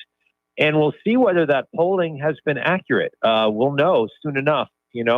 I think that in some states we'll know on the early side, meaning, before midnight. It may take a little bit longer for some other states, given the rules that are in place for counting those mail-in ballots, which require opening those mail-in ballots after polls close. John, we know the first votes came from Ditchville, Knox, New Hampshire, showing a tie between Trump and Harris, total of 6 votes. Does this provide any sort of clue about the final result in this election? No, you can't extrapolate 6 votes for an entire nation of 150 million people. I think it's nice to try it. It would be a lot easier if you could do that. I believe that it was Joe Biden who got all 6 votes in the 2020 election cycle. It did portend victory for him, but no, I would not read much into what happens in Dixville Notch, New Hampshire, and say this is what's going to happen for Harris or Trump throughout the entire country. All right, John. So I know you're going to be at the Harris Walsh election night festivities tonight. 2 questions: how many of these have you done, and what actually goes on there? Well, I've done them going all the way back to Bill Clinton when he ran for re-election. So the 1996 election cycle, it's one of those things where initially, there's just a lot of excitement when you attend one of these. As the results come in, things become clearer. I saw that in 2016 when I was with Hillary Clinton at the Javits Center in New York City. As things became clear, the crowd dissipated, the excitement dissipated, and ultimately the crowd dispersed because it wasn't going to be a good night. In 2020, I'm just talking about most recently, I was at the White House when Donald Trump was watching the returns come in the East Room at the White House. As you know, there wasn't a clear winner, but he actually declared victory on that night. And I think that was, just portended what happened over the course of the next few weeks, with a lot of fights taking place in the courts that were not successful by the Trump campaign. John, as you mentioned, you were there in the room where it happened when Donald Trump declared victory on election night in 2020. He seems very confident. He's also saying essentially the only way he can lose this is if it is not a fair election. Do you expect, one way or another, Donald Trump to declare victory tonight? I do. That's just his way. And that's unfortunate because all of the votes won't be counted. I'll tell you the state that I'm following very closely. I'm here in Washington, D.C. I'll be with Kamala Harris tonight in Washington, D.C. But the returns that I'm going to follow very closely are from the state of North Carolina. Their polls close at 7:30 p.m. It's a big if. But if Harris wins in North Carolina, I think that's a bellwether state in terms of what we can expect as it relates to some of these other swing states.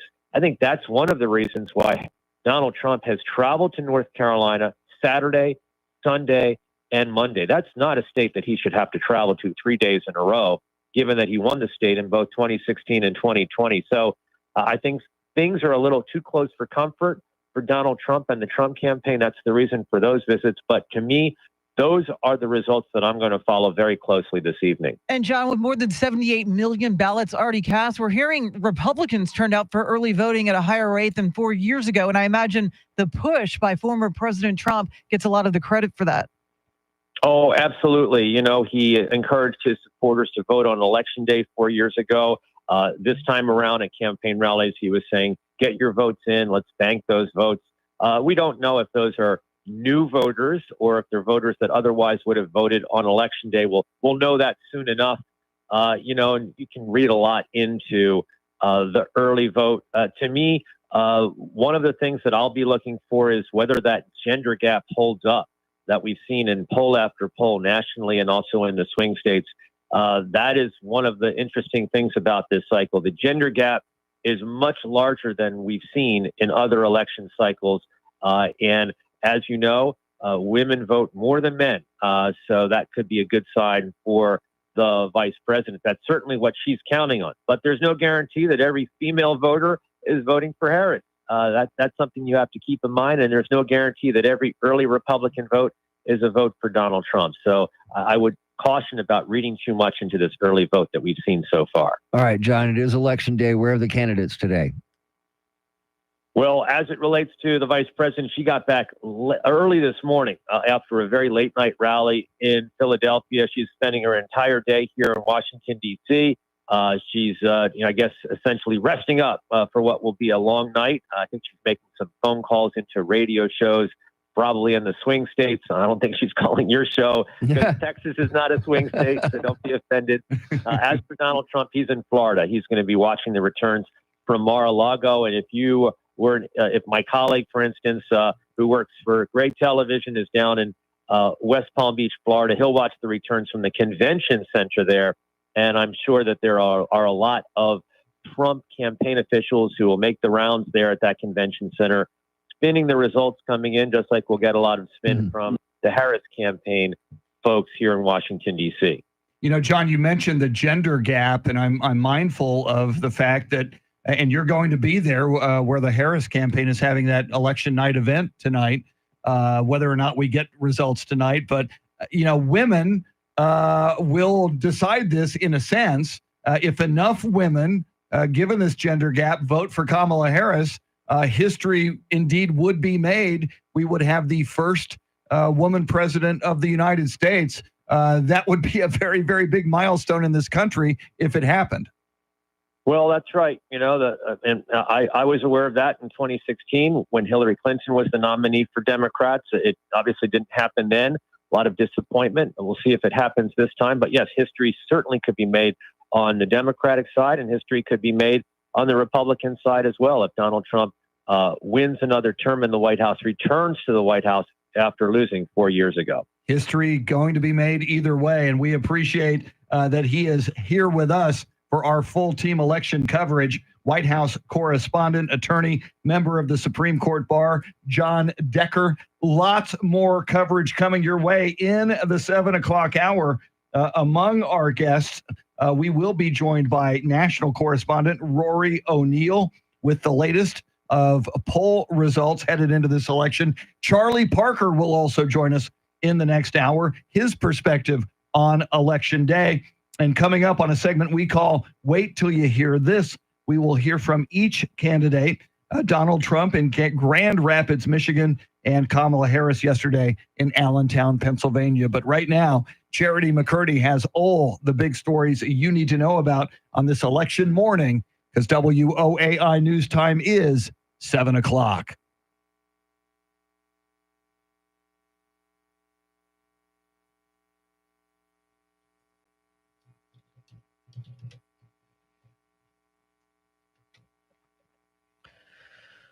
Seven o'clock is our time. San Antonio's first news. Good Tuesday morning. I'm Charity McCurdy. Among our top stories, the polls are open in Texas on this election day, and all eyes are on Tropical Storm Rafael. We'll have the latest right now, traffic and weather together every 10 minutes in mornings.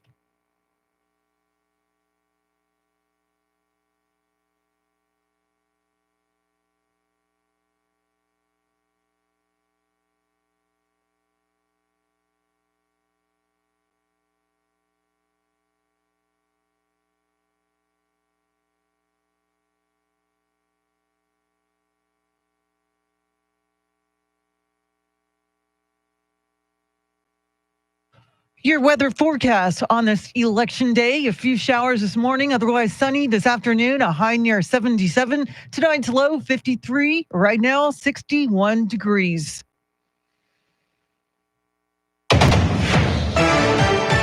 Former President Trump was in the pivotal swing state of Pennsylvania yesterday, sharpening his rhetoric against Vice President Kamala Harris and her immigration policies. Tomorrow you have to stand up and tell Kamala that you've had enough. You can't take it anymore. She's the least talented person we've ever seen in government. She allowed our borders to be open. She's allowed bad things to happen. And meantime, podcast host Joe Rogan is officially endorsing Trump. He made the announcement on X. Trump sat down with Rogan for an interview last month that lasted around 3 hours. Vice President Kamala Harris spent the final day before Election Day campaigning in the battleground state of Pennsylvania, claiming the U.S. is ready for fresh leadership. Our campaign has tapped into the ambitions, the aspirations, and the dreams of the American people.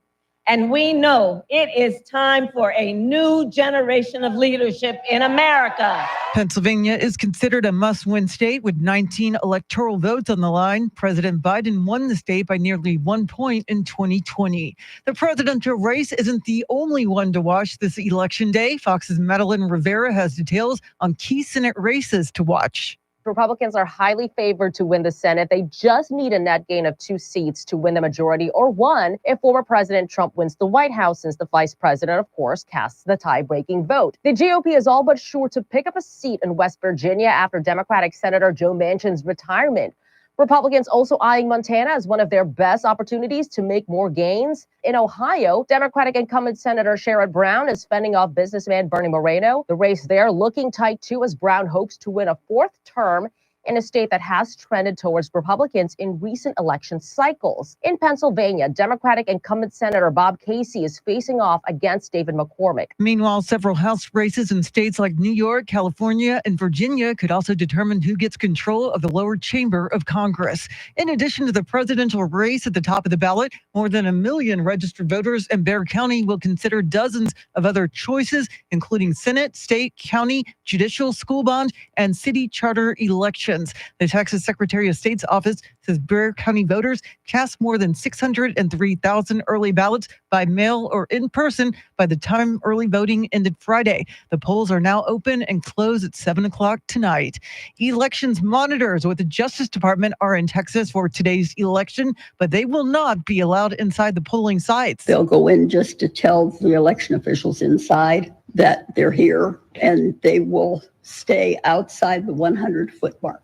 That's Bexar County Elections Coordinator Jackie Callanan. Outside monitors must get permission from state officials to be inside, and that's not allowed in Texas. They're also banned from central locations where ballots are counted. The Secretary of State said in a statement that there are robust processes and procedures in place to make sure today's election is fair.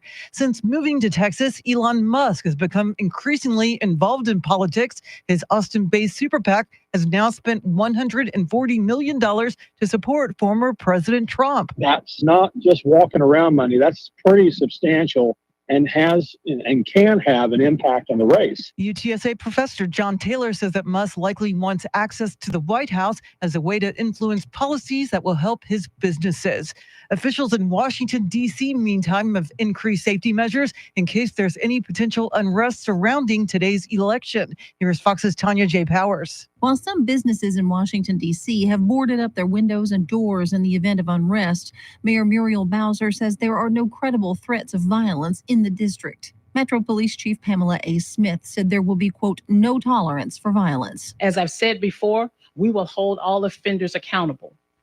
We will not tolerate the destruction of property, and we will not tolerate threats to public safety as well as this election process. Another precaution being taken, an added layer of fencing around the Naval Observatory where Vice President Kamala Harris lives.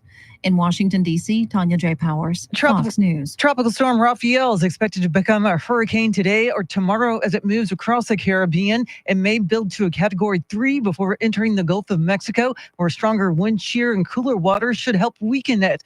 Fall cold fronts usually keep hurricanes from hitting the Texas Gulf Coast later than mid-October, and another cool front is moving into the area today. And the San Antonio Spurs are hitting the road tonight, but will be without Coach Pop. The Spurs report that head coach Greg Popovich is too ill to travel with the team as they head to Los Angeles and Houston. Illness kept Coach Pop away from the sidelines on Saturday when the Spurs beat the Minnesota Timberwolves. Assistant coach Mitch Johnson is filling in. No word on the nature of Coach Pop's illness or how long he'll be out. The Spurs fell to the LA Clippers last night, 113-104, and will take on the Rockets in Houston tomorrow night. Eric Lycum, News Radio 1200 WOAI. It is 7:06. Remember, your trusted source for timely and in-depth election coverage is WOAI. Count on us to deliver the latest updates on Decision 2024. I'm Charity McCurdy. Traffic and weather coming up. Kemper, your talkback will be coming up shortly, like in about 10 minutes. No, a little over 10 minutes, okay?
San Antonio's first news, the polls are open. They will be open until 7 o'clock tonight. It is Election Day in America, and we continue with our full team coverage. Coming up at 7:40, national correspondent Rory O'Neal on when we will have the results. When will a winner be declared in today's presidential election?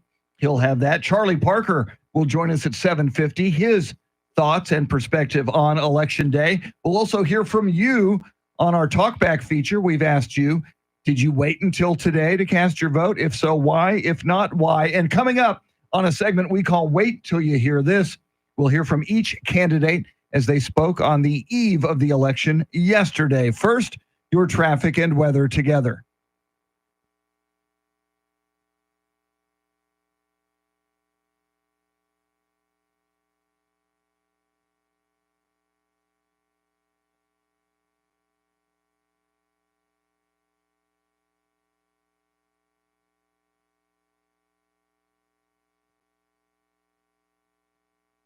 Partly cloudy, partly sunny today. Highs in the mid to upper 70s. Overnight lows tonight in the low 50s. Tomorrow, sunshine. Highs right around 80. Thursday, rain with thunderstorms in the evening.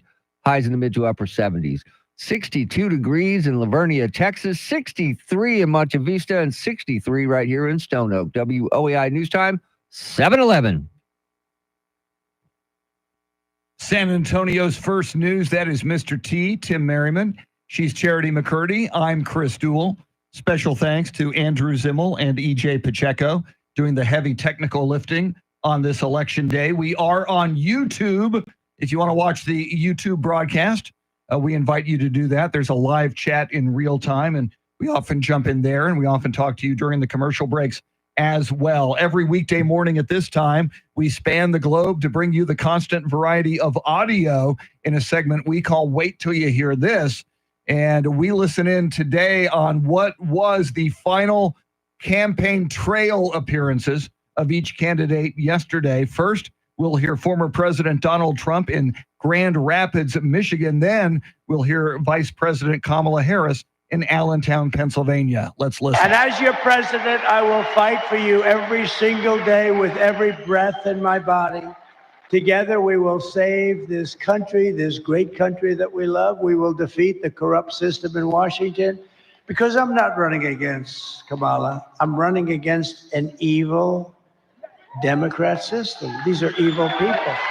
I wasn't running against Biden either. He was stuck in a basement. I didn't even run against him. I mean, no, we're running against a very evil system, and we have to defeat that system. And America's future will be an absolutely incredible one. We are optimistic and excited about what we will do together. And we here know it is time for a new generation of leadership in America. And I am ready to offer that leadership as the next president of the United States of America. Now, Pennsylvania, the race is not yet over. Okay, we got a lot of work to do, and we have got to finish strong. So listen, we got hard work to do, but here's the thing. We like hard work. Hard work is good work. Hard work is joyful work. And make no mistake, we will win. Vice President Kamala Harris in Allentown, Pennsylvania. Before that, former President Donald Trump in Grand Rapids, Michigan. And Charity, as we discussed just minutes ago with White House correspondent John Decker, either way, history is going to be made. We'll either have the first woman president in Kamala Harris, or Donald Trump will be the comeback kid. He will have come back from the defeat in 2020 to reattain the presidency. And unfortunately, we will go to bed tonight not knowing who the 47th president of the United States is. It's just now a waiting game. In 2020, most major news outlets didn't report Joe Biden as the declared winner until like 4 days after the election. So you want to believe that we will get the results sooner with the massive early voting turnout across the country. But this is neck and neck. It's going to be a really, really tight race. So anything could happen. Yeah, we want to hold on to that belief that we will have a winner by tonight, by the time we go to bed. But I'm with Charity. I don't think it's going to happen. But kudos to both candidates, man. They had one heck of a run doing all these tour stops, campaign stops, whatever you want to call them. I mean, Donald Trump 3-1, it seems, to Kamala Harris. But man, they've got to be tired. Yeah. And while I agree with you and Charity, I don't think we're going to have a winner tonight. I don't discount it, though. If, John Decker mentioned North Carolina, the polls closed there at 6:30 our time here in the Central Time Zone. John Decker said that's a bellwether state. If Trump wins that one and goes on and gets other states that are battleground states tonight, Mike Opelka, who's going to join us in the next hour, said one scenario has a Trump landslide early tonight. If something like that happens, we might have a result tonight. But I think the two of you are right. If I was going to bet, I would bet that we won't. Yeah. We'll be here tomorrow and not fully know who the winner's going to be. Anything's possible, and nobody knows for sure. Lots more coming up. In fact, we're going to hear from you. Your talkbacks coming up. Did you wait until Election Day to vote? If so, why? If not, why? We'll hear from you a little bit later. National correspondent Rory O'Neal and Charlie Parker this hour. WOAI News Time, 7:15.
just ahead of headlines, traffic, and weather on this election day. But first, Mr. T, we're worried about people out there who might still be undecided. Yes, if you're undecided, here is some help. Thanks for calling the Undecided Voter Hotline. If you're still unsure on who to vote for, press 1. Wait, actually, press 2 if that feels right. Or maybe 3. No, go with 4. Wait, what was number 1 again? Hang on. Maybe just call back after you decide.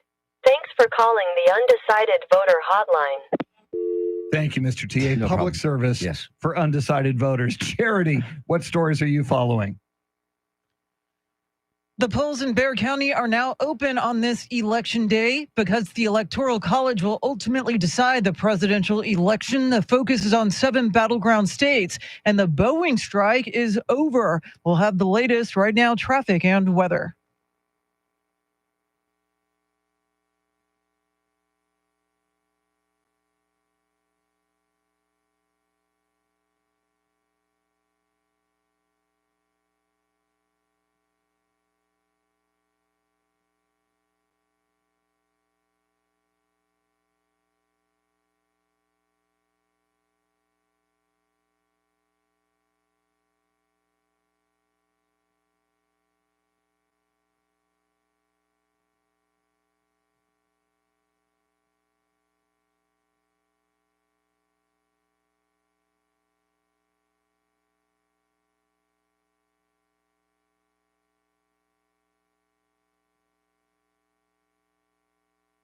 Partly cloudy, partly sunny today. Highs in the mid to upper 70s. Overnight lows in low 50s. Tomorrow, sunshine. Highs right around 80 degrees. Thursday, rain with thunderstorm in the evening. Highs in the mid to upper 70s. 57 degrees in Kerrville, Texas. 64 in New Braunfels and 63 right here in Stone Oak. WOAI News Time, 7:20. San Antonio's first news. Normally at this time, we're joined by Mike Opelka of the Pure Opelka podcast. But don't worry, he is going to join us this morning.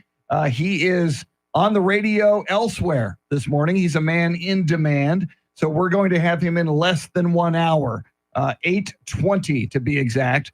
Mike Opelka will join us, so be sure to be tuned for that. By the way, Randy Beamer will join us as well for the entire 8 o'clock hour. Wow. So we have full team coverage. Charlie Parker joining us at 7:50, 7:40, national correspondent Rory O'Neal, as he has been examining when we will know the winner in this presidential election. And a big part of our coverage as well, you. Well, that's why we ask you talkback questions each morning. And Charity had the talkback question this morning is, did you wait until today to vote? If you did, why? If you didn't, why not? Mr. T, what do we have? Well, we have a bunch. Let's go with this one first. Hi, I'm Kelly from Lavernia. I just want to hop on here right quick and say I'm typically a procrastinator, but this time I wanted to get out early and get my vote for Trump. Me and my dog went. We voted for Trump. My wife, however, is voting today. She's a procrastinator, but she is voting for Donald Trump today. So I am usually a procrastinator as well, Charity, but for some reason I got my vote in early. Yeah, I didn't want to wait in a long line when it was the final day to cast my ballot. I mean, too many things can go wrong. And I guess we have the advantage because we weren't undecided. We knew who we were voting for. True. That helps as well. Yeah, that does help. All right, this is a good one from our good friend Kemper. Good morning on this election day. Wanted to give a huge shout out to San Antonio's First News incredible team, Chris Duell, Mr. T, Charity. You all have driven the train through this election season, slow and steady, always sharing the best and most informative information and staying unbiased and calm and cool. Love you guys. Wow. So sweet, Kemper. Thank you. The best. Check is in the mail, Kemper. Thank you, Kemper. All right, let's check in with Kevin. Good morning, guys and gals. It's Kevin from San Antonio, and I got a story. Many years ago, there was a little boy, and this little boy's name was Kevin. And Kevin only wanted to do one thing when he was a grown-up, and that was to vote for a president in person on election day.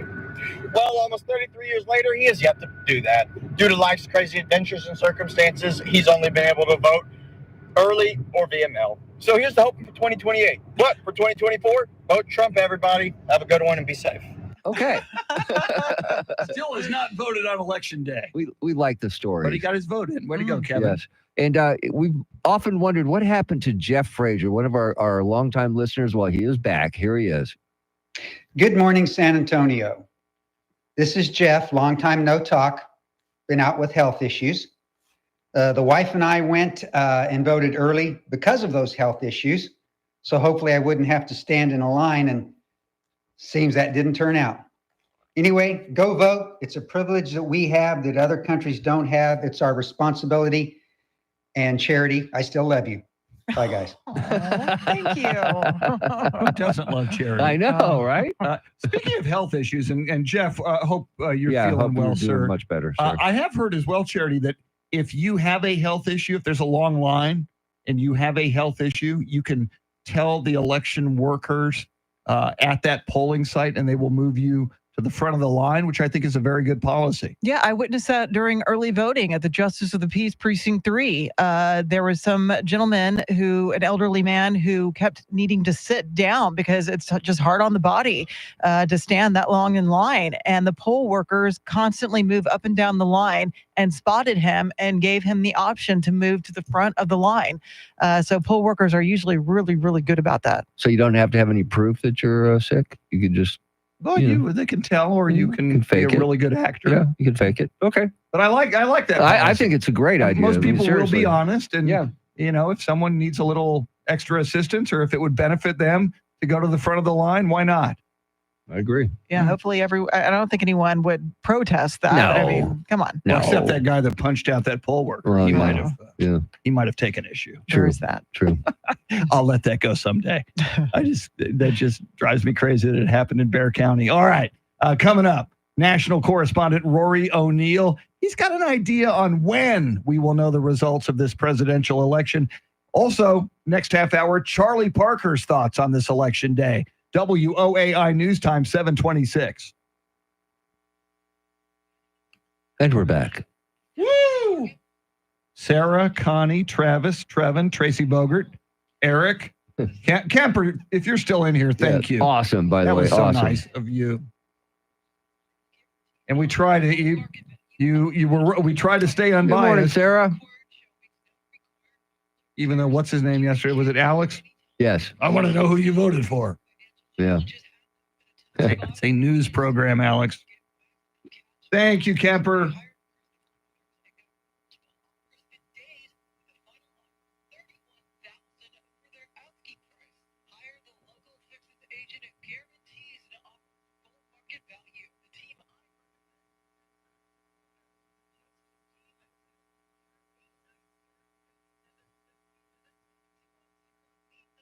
Wow, Sarah was first in line and got in and out in under 10 minutes and voted. Nice. That's cool. So Sarah got in and out. Did you then go get an in and out burger? They're not open yet, Chris. See, they should be open on I know. election See, day. that's the other thing. Everybody should be open on You should get a election day. voucher for a free drink at the bar of your choice and an in and out burger if Thank you, Trevor. your election experience is in and out. See, she knows it wasn't open or she would have gone and got an See? In-N-Out burger. She Thank was you. all over. Edgar, how are you? See, everybody's tuning in early because they're hoping to catch Randy Beamer when he comes in. Beamer is coming. Yes, he is. That means it's a double eye candy election day. Yes. Beamer and Charity. Come for the chopped liver. Stay for the eye candy.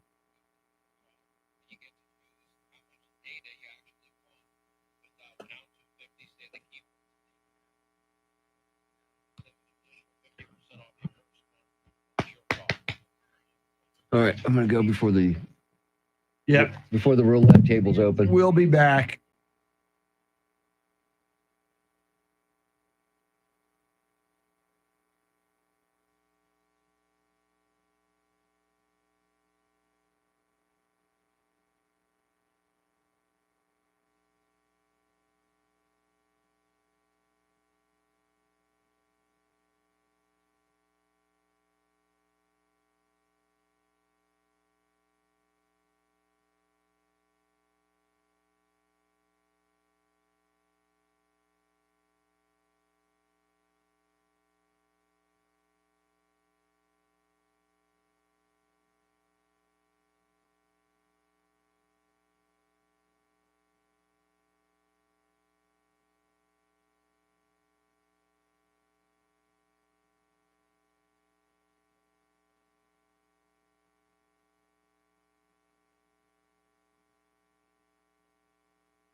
7:30 is our time. San Antonio's first news. Good Tuesday morning. I'm Charity McCurdy. Among our top stories, Election Day is here. We'll have the latest first traffic and weather together every 10 minutes in mornings.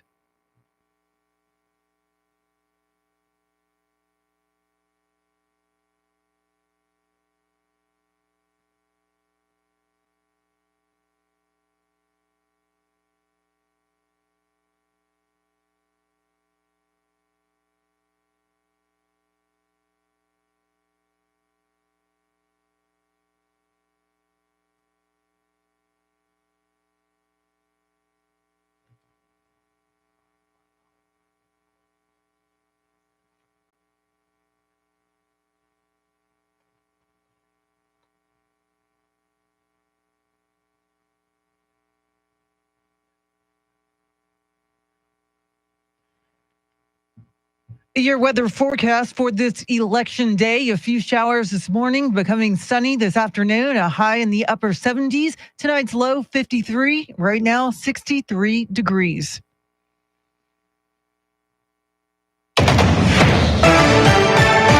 Must-win Pennsylvania was the center of the final pitch for both former President Trump and Vice President Kamala Harris. Here's Fox's Jeff Manozzo. Former President Donald Trump making his final case Monday night to Pennsylvania. Together we will save this country.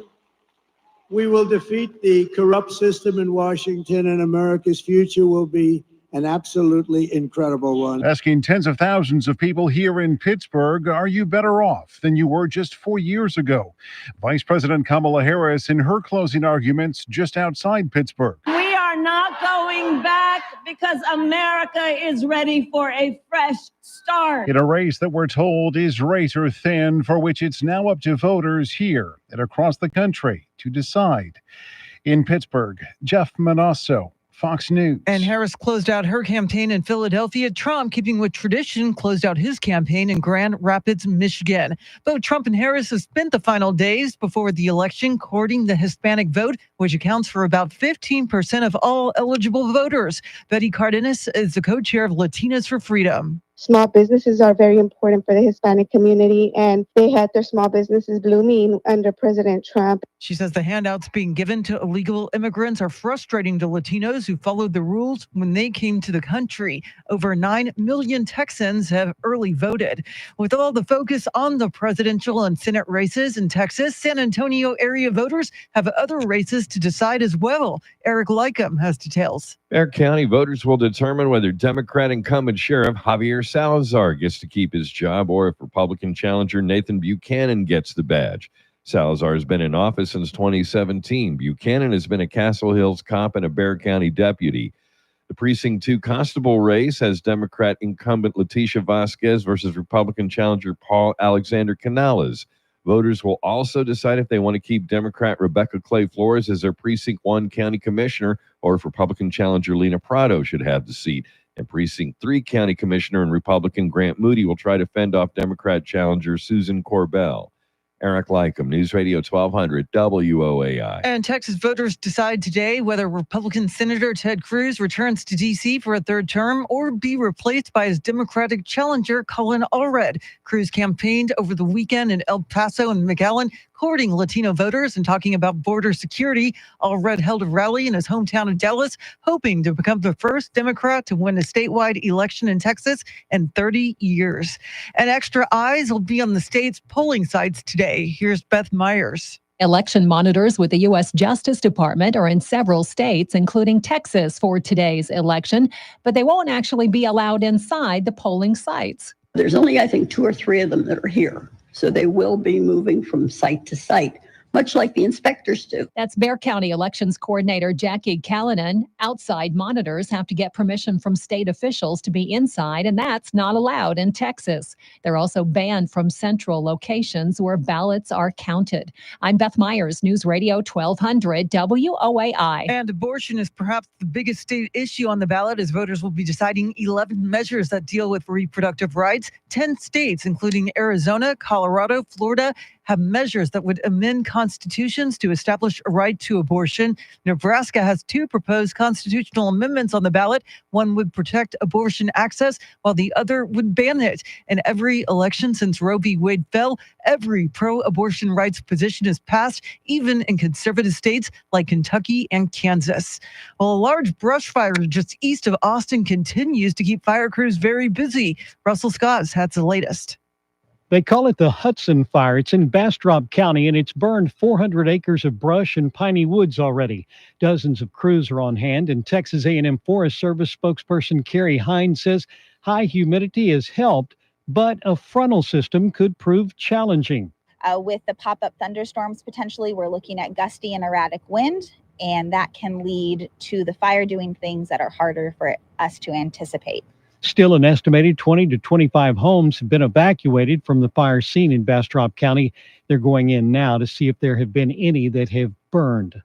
And the fire is now at 50% containment. The NFL Network says Dallas Cowboys quarterback Dak Prescott is expected to sit out several weeks with a hamstring injury. Prescott suffered the injury during Sunday's loss to the Atlanta Falcons. He reportedly is thinking of getting a second opinion about the severity of the injury. The Cowboys have fallen to 3-5 on the season. They face the visiting Philadelphia Eagles on Sunday. Kickoff at AT&T Stadium is set for 3:25 p.m.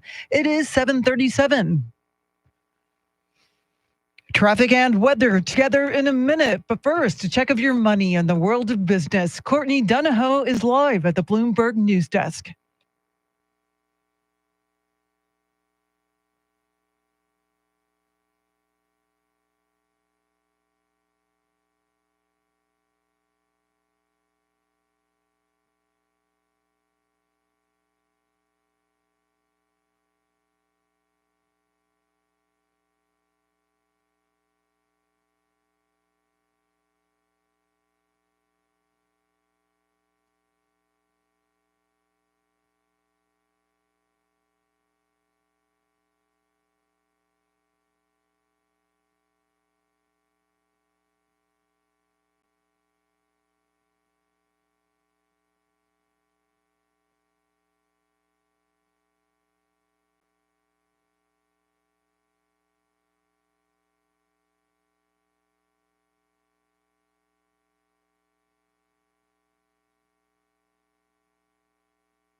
Thanks, Courtney. Remember, your trusted source for timely and in-depth election coverage is WOAI. Count on us to deliver the latest updates on Decision 2024. I'm Charity McCurdy. Here's traffic and weather.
San Antonio's first news on Election Day in America. Our full team coverage rolls on. Coming up at 7:50, Charlie Parker's perspective on Election Day. 8 o'clock hour, Randy Beamer will join us.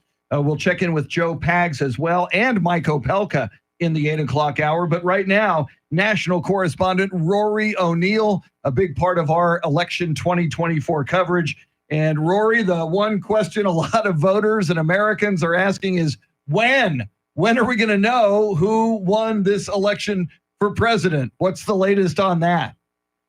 Yeah, we have to look to Pennsylvania and even Arizona. Arizona officials in Maricopa County warned us that they probably won't get the final results for 10 to 13 days after the election there. Yeah. And then keep in mind as well that Pennsylvania just started the process of opening the envelopes of absentee ballots. They had 4 years. They did not change state law there. They still wait until 7 o'clock in the morning on election day, Eastern time, to start the process of opening ballots to count all the mail-in votes. And look, they've got 1 million of those to go through, and that just is something that takes time. And in races this close, we need that absentee ballot data. Yeah, Rory, in pivotal swing states like Pennsylvania, can election workers count the ballots as they're coming in, or do they have to wait until the polls close?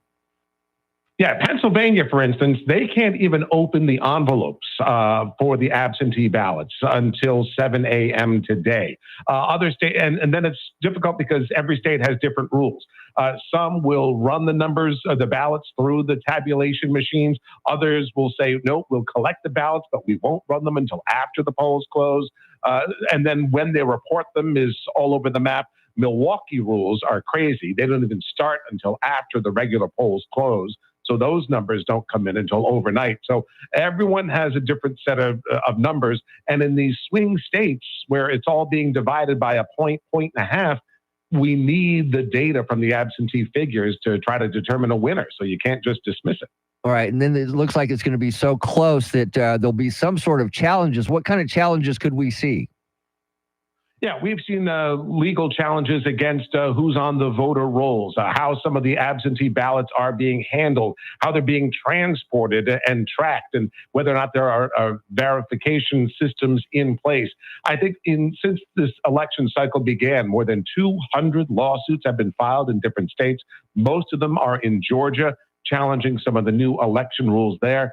But a lot of these are going to obviously be dismissed, but some of these suits have just been filed to lay the groundwork for future appeals. So I don't think a lot of these suits have legs, but they could certainly be enough to gum up the works. And we've heard, Rory, both sides have lawyered up for an aftermath to this election. Do you think this is the new normal in America, that after a presidential election, we will naturally hear, the loser of the election, going into court to try to challenge results? Yeah, it could be, but look, 2020 was such a fluke. We had COVID going on. Everyone was mailing in ballots. They were extending deadlines without, legislative approval or without voter approval. So it was a weird time. And because don't forget, 2016, Hillary Clinton wins the popular vote, but Donald Trump surprises by winning the electoral vote. And we knew who won that by 1:30 in the morning Eastern time. So, really 2020 is the anomaly here, and it may not be the rule, but so long as the vote is close, man, I think we're going to have a lot of these contests going on. Going to be a fascinating night. Our thanks to national correspondent Rory O'Neal. And Charity, with Randy Beamer coming in at 8 o'clock, at some point in the next hour, Rory just mentioned in 2016, we had the winner declared at 1:30 in the morning, Donald Trump.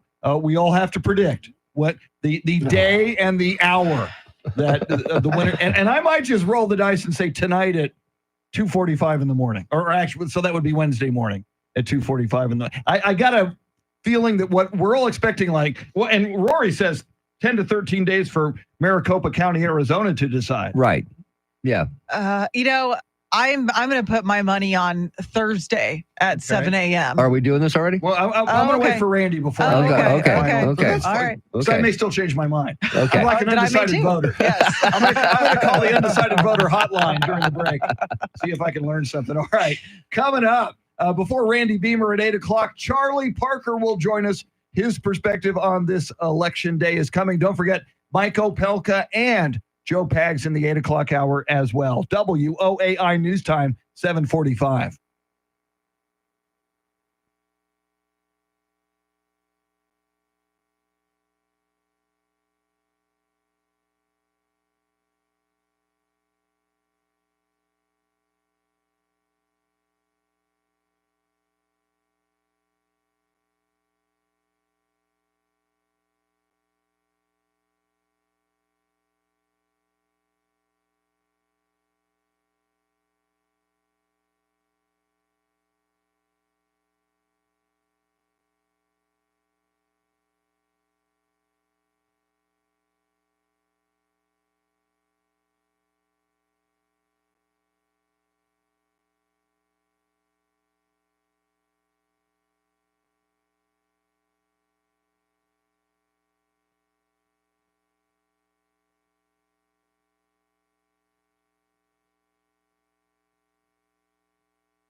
Just ahead of headlines, traffic, and weather together, big 8 o'clock hour, Randy Beamer, Mike Opelka, and Joe Pags. And coming right up, Charlie Parker. But first, Charity, what stories are you following? Well, so far it's a tie in the presidential race. Citizens of the tiny township of Dixville Notch, New Hampshire, with a population of 6, cast their votes at midnight with 3 votes each for Harris and Trump. Texans are casting their votes on this election day until 7 o'clock tonight. And a medical issue has sidelined Coach Pop for an indefinite period of time. We'll bring you the latest right now, traffic and weather.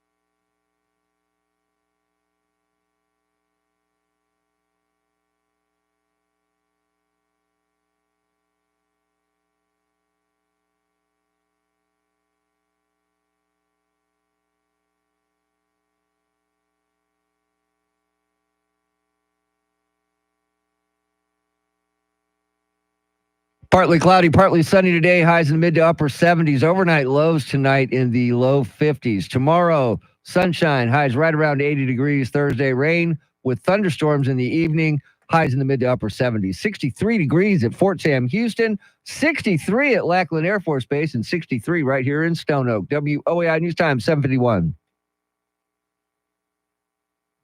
San Antonio's first news on Election Day in America.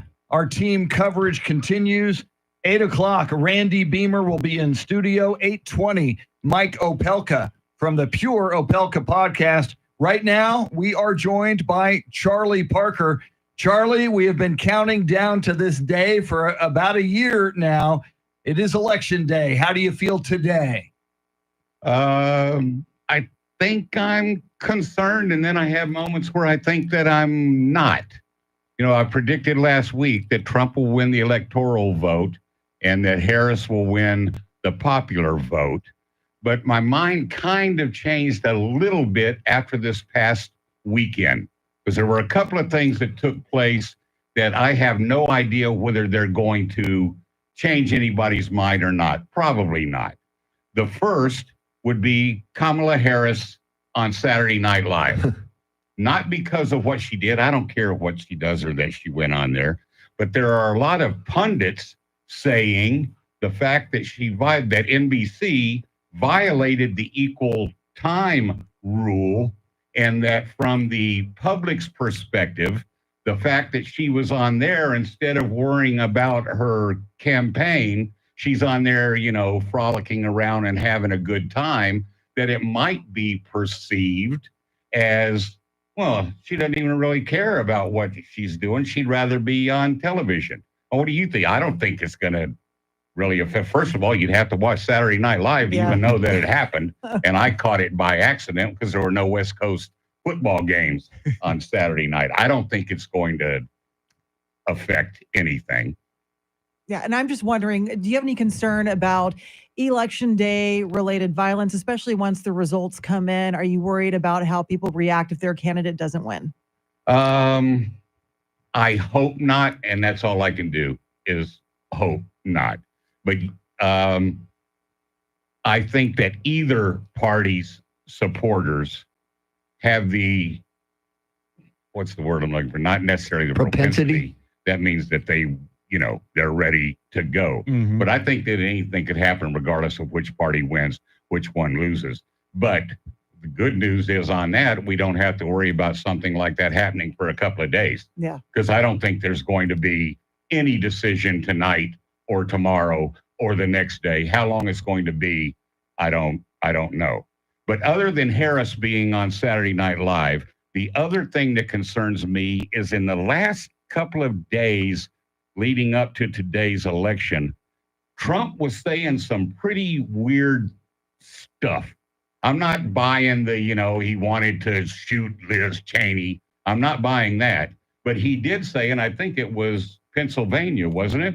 Where he said, I'm up here speaking now, but I got a glass protection. And if you want to shoot me, you got to shoot through the fake news who's sitting down here in front of me. And I'm paraphrasing. And that wouldn't really bother me that if they did that they shot through the fake news. Would it bother you?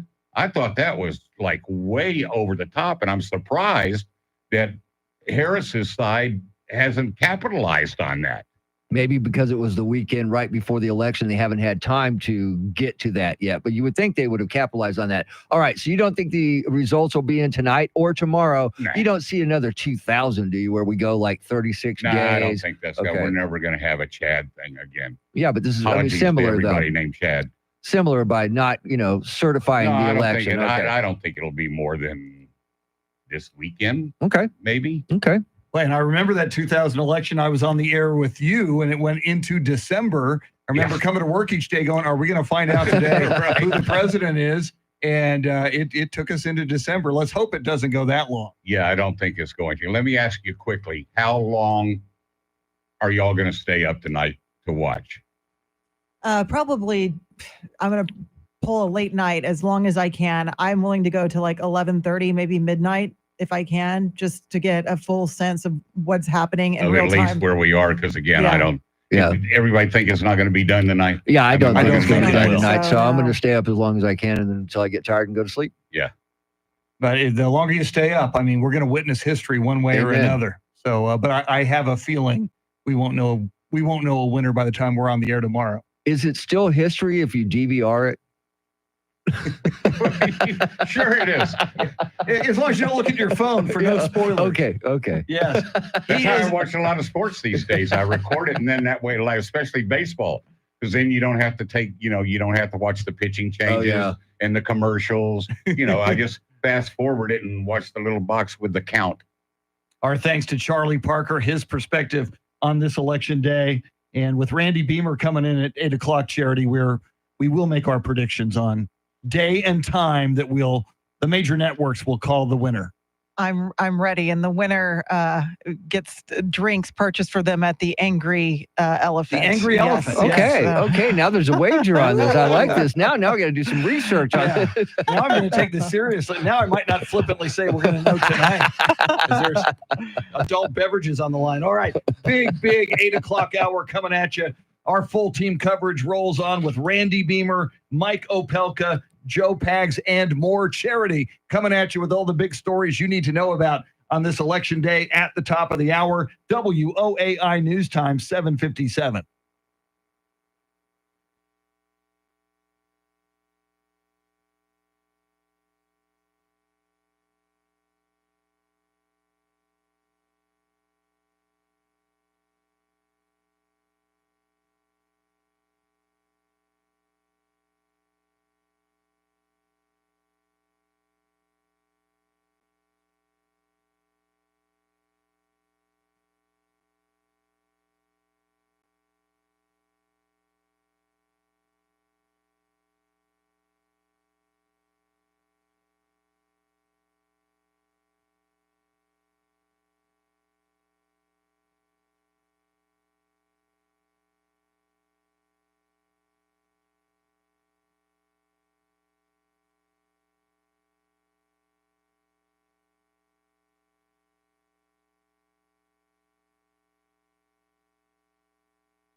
8 o'clock is our time. San Antonio's first news. Good Tuesday morning. I'm Charity McCurdy. Among our top stories, Election Day has arrived. We'll have the very latest first traffic and weather together every 10 minutes in mornings.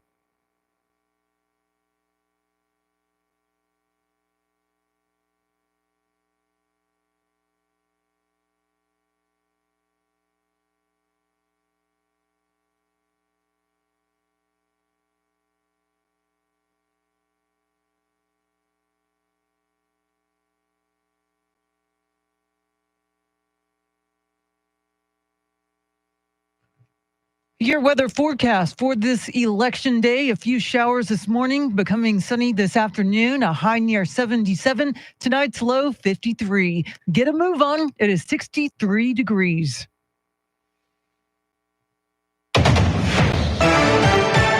Election day is finally here, and former President Trump held his final campaign rally in Grand Rapids, Michigan, demanding to know the results of the election tonight. If you used paper, it's 8% the cost of the other. It's more accurate. And you don't have 12-day waits. And then what the hell's happening in the inside of those machines if you wait? We want the answer tomorrow, tonight. Meantime, podcast host Joe Rogan is endorsing Trump, making the announcement on X. Trump sat down with Rogan for an interview last month that lasted around 3 hours. Vice President Kamala Harris spent the final day before Election Day campaigning in the battleground state of Pennsylvania, telling supporters it's time to turn the page on the division in America. America is ready for a fresh start, ready for a new way forward where we see our fellow American not as an enemy, but as a neighbor. Pennsylvania is considered a must-win state with 19 electoral votes on the line. President Biden won the state by nearly 1 point in 2020. And don't expect to go to bed tonight knowing who's the 47th president of the United States. Many factors, including how different states handle elections, may mean it could be days before we know the results. In 2020, most news outlets did not declare Joe Biden the winner until 4 days after the election. And the balance of power in the Senate is up for grabs. Here's Fox's Ryan Schmelz. Republicans need to flip just one seat to make the Senate balance of power 50-50. The most likely flip will be West Virginia, where Governor Jim Justice is a heavy favorite to replace retiring Democrat Joe Manchin. Republicans are also eyeing Montana, Ohio, Wisconsin, Michigan, Pennsylvania, Maryland, and Arizona as opportunities to give Republicans 51 seats and full control. While not the most favorable map for Democrats, Texas and Florida serve as possible upsets over incumbent Republicans. In the case of a 50-50 tie, control of the Senate will rest on the White House, where the vice president has the tie-breaking vote. In Washington, Ryan Schmelz, Fox News. And several House races in states like New York, California, and Virginia could also determine who gets control of the lower chamber of Congress. In addition to the presidential race at the top of the ballot, more than 1 million registered voters in Bexar County will consider dozens of other choices, including Senate, state, county, judicial, school bond, and city charter elections. The Texas Secretary of State's office says Bexar County voters cast more than 603,000 early ballots by mail or in person by the time early voting ended Friday. Polls are open until 7 o'clock tonight. And election monitors with the Justice Department are in Texas for today's election, but they will not be allowed inside the polling sites. They'll go in just to tell the election officials inside that they're here, and they will stay outside the 100-foot mark. That's Bexar County Elections Coordinator Jackie Callanan. Outside monitors must get permission from state officials to be inside, and that's not allowed in Texas. They're also banned from central locations where ballots are counted. Officials in Washington, D.C., meantime, have increased safety measures in case there's any potential unrest surrounding today's election. Here's Fox's Tanya J. Powers. While some businesses in Washington, D.C. have boarded up their windows and doors in the event of unrest, Mayor Muriel Bowser says there are no credible threats of violence in the district. Metro Police Chief Pamela A. Smith said there will be, quote, no tolerance for violence. As I've said before, we will hold all offenders accountable. We will not tolerate the destruction of property, and we will not tolerate threats to public safety as well as this election process. Another precaution being taken, an added layer of fencing around the Naval Observatory where Vice President Kamala Harris lives. In Washington, D.C., Tanya J. Powers, Fox News. Tropical storm Rafael is expected to become a hurricane today or tomorrow as it moves across the Caribbean. It may build to a Category 3 before entering the Gulf of Mexico, where stronger wind shear and cooler water should help weaken it. Fall cold fronts usually keep hurricanes from hitting the Texas Gulf Coast later than mid-October, and another cool front is moving into the area today. And the San Antonio Spurs are hitting the road tonight, but they'll be without Coach Pop. The Spurs report that head coach Greg Popovich is too ill to travel with the team as they head to Los Angeles and Houston. Illness kept Coach Pop away from the sidelines on Saturday when the Spurs beat the Minnesota Timberwolves. Assistant coach Mitch Johnson is filling in. No word on the nature of Coach Pop's illness or how long he'll be out. The Spurs fell to the LA Clippers last night, 113-104, and will take on the Rockets in Houston tomorrow night. Eric Lycum, News Radio 1200 WOAI. It is 8:06. Remember, your trusted source for timely and in-depth election coverage is WOAI. Count on us to deliver the latest updates on Decision 2024. I'm Charity McCurdy. Traffic and weather coming up.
San Antonio's first news on Election Day in America, and our full team coverage rolls on.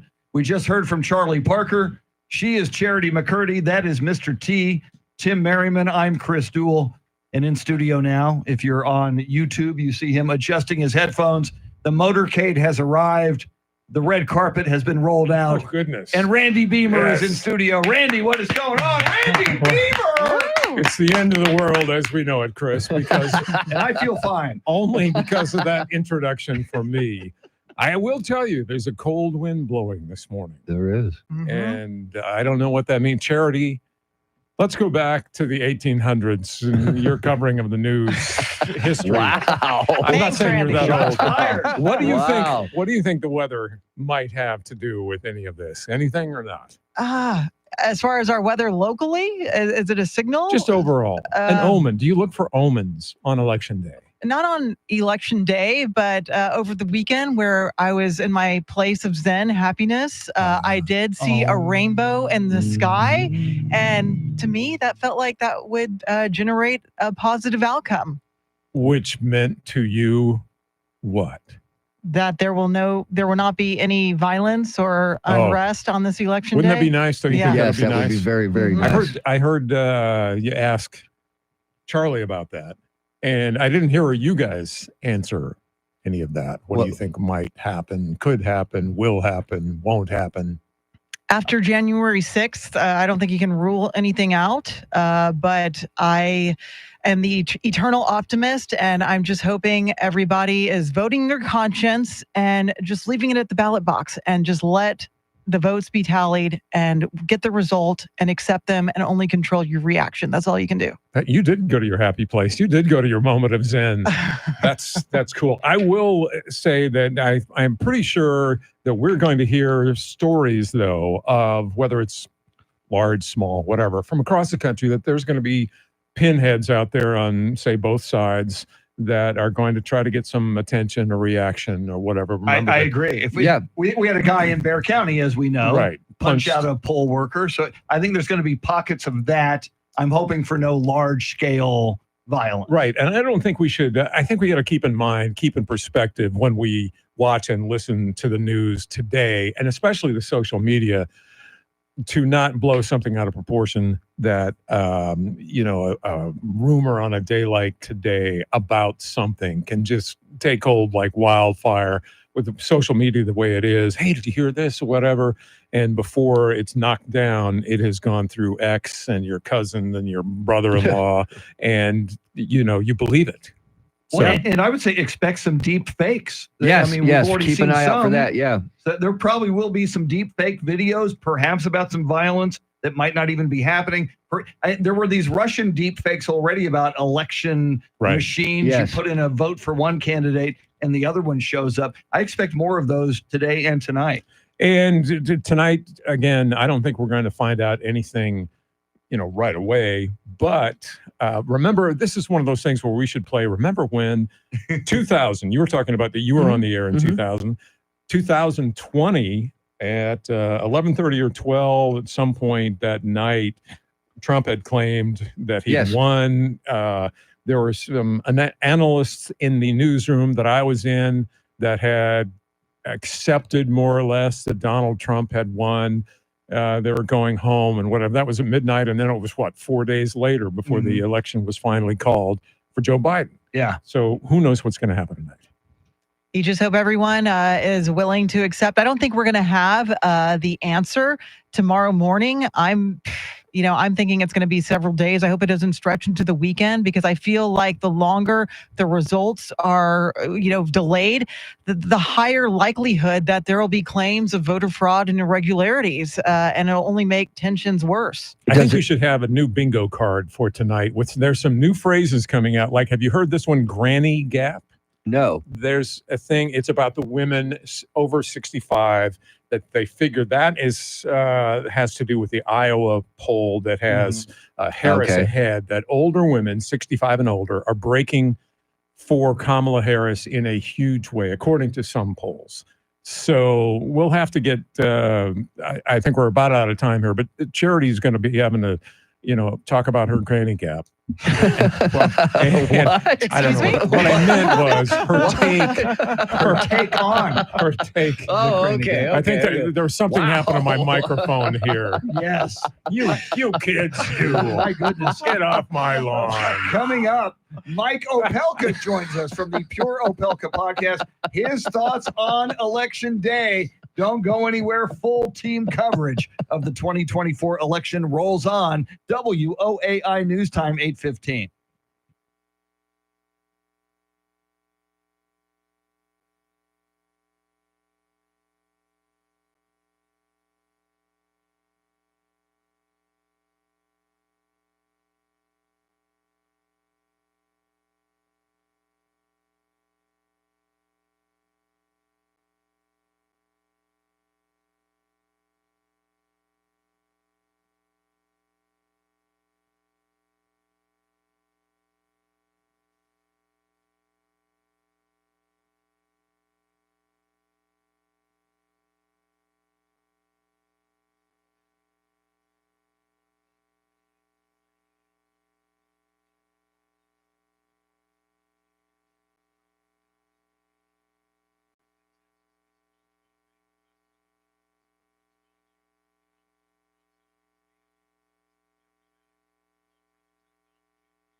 Full team coverage of this 2024 election rolls on. Randy Beamer in studio, and Mike Opelka joins us next. First, Charity, what stories are you following?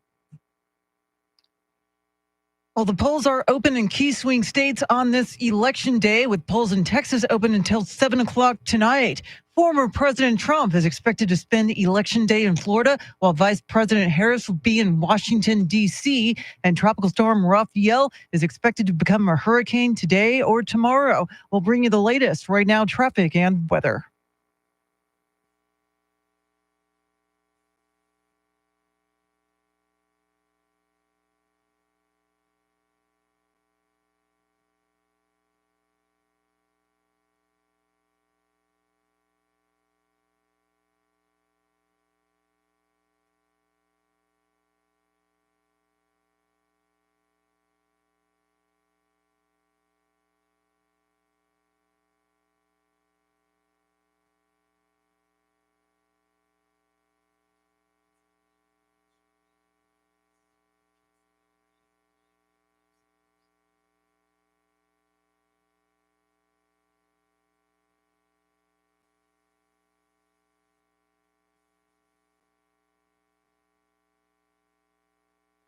Partly cloudy, partly sunny today. Highs in the mid to upper 70s.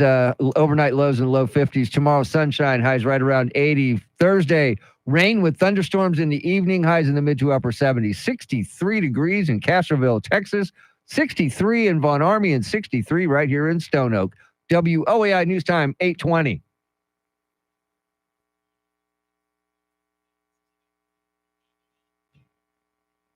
San Antonio's first news on this election day 2024. We have full team coverage with Randy Beamer in studio, and Mike Opelka joins us now. He's brought to us by Randy Adams Incorporated. And Mike, your good friend from San Antonio from OpelkaCon, Randy Beamer is on board. Mike, happy election day. How the heck are you, and who's going to win? Brother Beamer, America's going to win. I'm happy you're there. I know it's on a Friday, so we're happy you managed to drag your butt into the studio and be there today. I'm thinking, my prediction, 325 electoral votes to Donald John Trump. 325. Wow. Yeah. Which means how soon will we know tonight? If it comes in like that, some of the polls close at 6:30 our time. Yeah, you've got, I think Indiana is the first state with significant polling to close.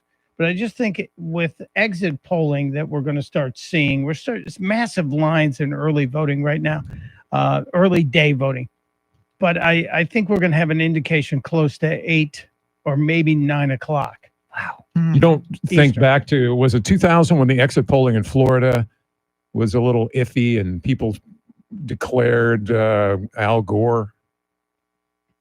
Yeah, it was. And we also go back to 2020 as well, when Fox declared Arizona early, despite all the shenanigans that were going on in Maricopa County. And Maricopa's already telling us we're not going to have our votes counted tonight. And I'm thinking, really? You had 4 years. What did you do with the money? And Mike, if you ask Oprah, she thinks it's entirely possible this is the last election in the United States of America. Do you think that's actually widely believed? Well, what she really meant, Charity, is it for her, because she's leaving. Remember? Okay. She told us, I'm leaving. I'm out of here if this doesn't go my way. I thought that was one of the most pathetic and kind of disturbing presentations. And there certainly was a difference in tone last night. You had Tulsi Gabbard talking about how much Donald Trump loves the members of the military and the working people. You had Megyn Kelly, former rival of Donald Trump, really coming on board. And you had the announcement of Elon Musk and then Joe Rogan's endorsement. It was a big night for Trump on the positive side. What about the fact that this is the first election since first presidential election since Roe v. Wade was overturned? There were some surprises on abortion amendments, propositions in 2022 or since that decision. Do you think that's going to play into this, and could that be the surprise, the November surprise, or do you discount that? I've discounted it slightly, Randy, and that's a really good question because it was a huge issue in 2022 in the midterms. And since that time, we've seen ballot initiatives and referendums in different states. And it's a moot point if you're in a state where that's already been litigated. There's a considerable amount of anger, yes, still out there. But I think at the end of the day, the majority of people are going to vote for their own safety and security and their own personal economy over how much they hate the guy with the orange hair or whatever they want to call him. And Mike, the gender gap is expected to be a pretty big factor in this presidential race as women are voting more than men. Megyn Kelly made a big appearance last night at a Trump rally and announced she is backing Trump, explained why. But how much sway do you think she'll have with women on this election day? Well, I think you have to add Megyn Kelly to the list of Tulsi Gabbard and the race car driver Danica Patrick and several other women who've stepped up. You look at the examples of the smart, strong women who have stood by Donald Trump. I'm sorry, Mark Cuban, who suddenly disappeared. I think he's watching Joe Biden right now. But it looks like there are plenty of strong women who are standing behind Donald Trump. The gap is there in terms of numbers of votes. I don't think it's as big of a push for Kamala as people think it is. One word we haven't heard much used yet, I'm sure we will tonight, is coattails. And whether Donald Trump or Kamala Harris is going to have coattails in the down ballot races, even as close as Colin Allred and Ted Cruz. What do you think the national race is going to have the effect on the election of the Senate and the Congress? Well, I think we know coattails are very important and they are real. And I do believe that's going to help Ted Cruz. And Ted Cruz has had a few scares in the last couple of elections. There are 8 counties in Texas that if the Democrats could flip them, Ted Cruz would never get elected again. I don't believe that's going to be the case tonight. I look at Pennsylvania, where McCormick might pull out a win if Trump has a big win. I look at Hung Kao in Virginia. And if he can beat Tim Kaine, it's because Trump pulled out a miracle in Virginia. And then the wild card is the House. We have a whole bunch of places where the House could slide back to the Democrats. And if that happens, even if Trump wins, that's going to create a problem. And Mike, we're seeing barricades go up in D.C., the National Guard on standby. And as far as we know, they're just precautionary measures. Do you think we'll be okay? Cooler heads will prevail? Well, it depends on what letter you have after your name. I think the Democrats are going to be stomping around mad for a while. And I really have great faith in America and the American people, more than I have in the general population of the political class. I think the American people will show that, hey, we get it. It was a well-fought race. They understand. I think the Democrats really understand they have an inferior candidate. And if they win, it's a miracle. But I do have faith in America overall. You can get more Mike Opelka from his Pure Opelka podcast. Get it wherever you get your podcasts. We recommend the free iHeartRadio app. Another episode will drop this morning. You don't want to miss it. Mike is brought to us by Randy Adams Incorporated. Randy Beamer continues in studio with us, and we'll also hear from Joe Pags coming up at 8:40. Charity with everything you need to know on this election day at the bottom of the hour. WOAI News Time 8:26.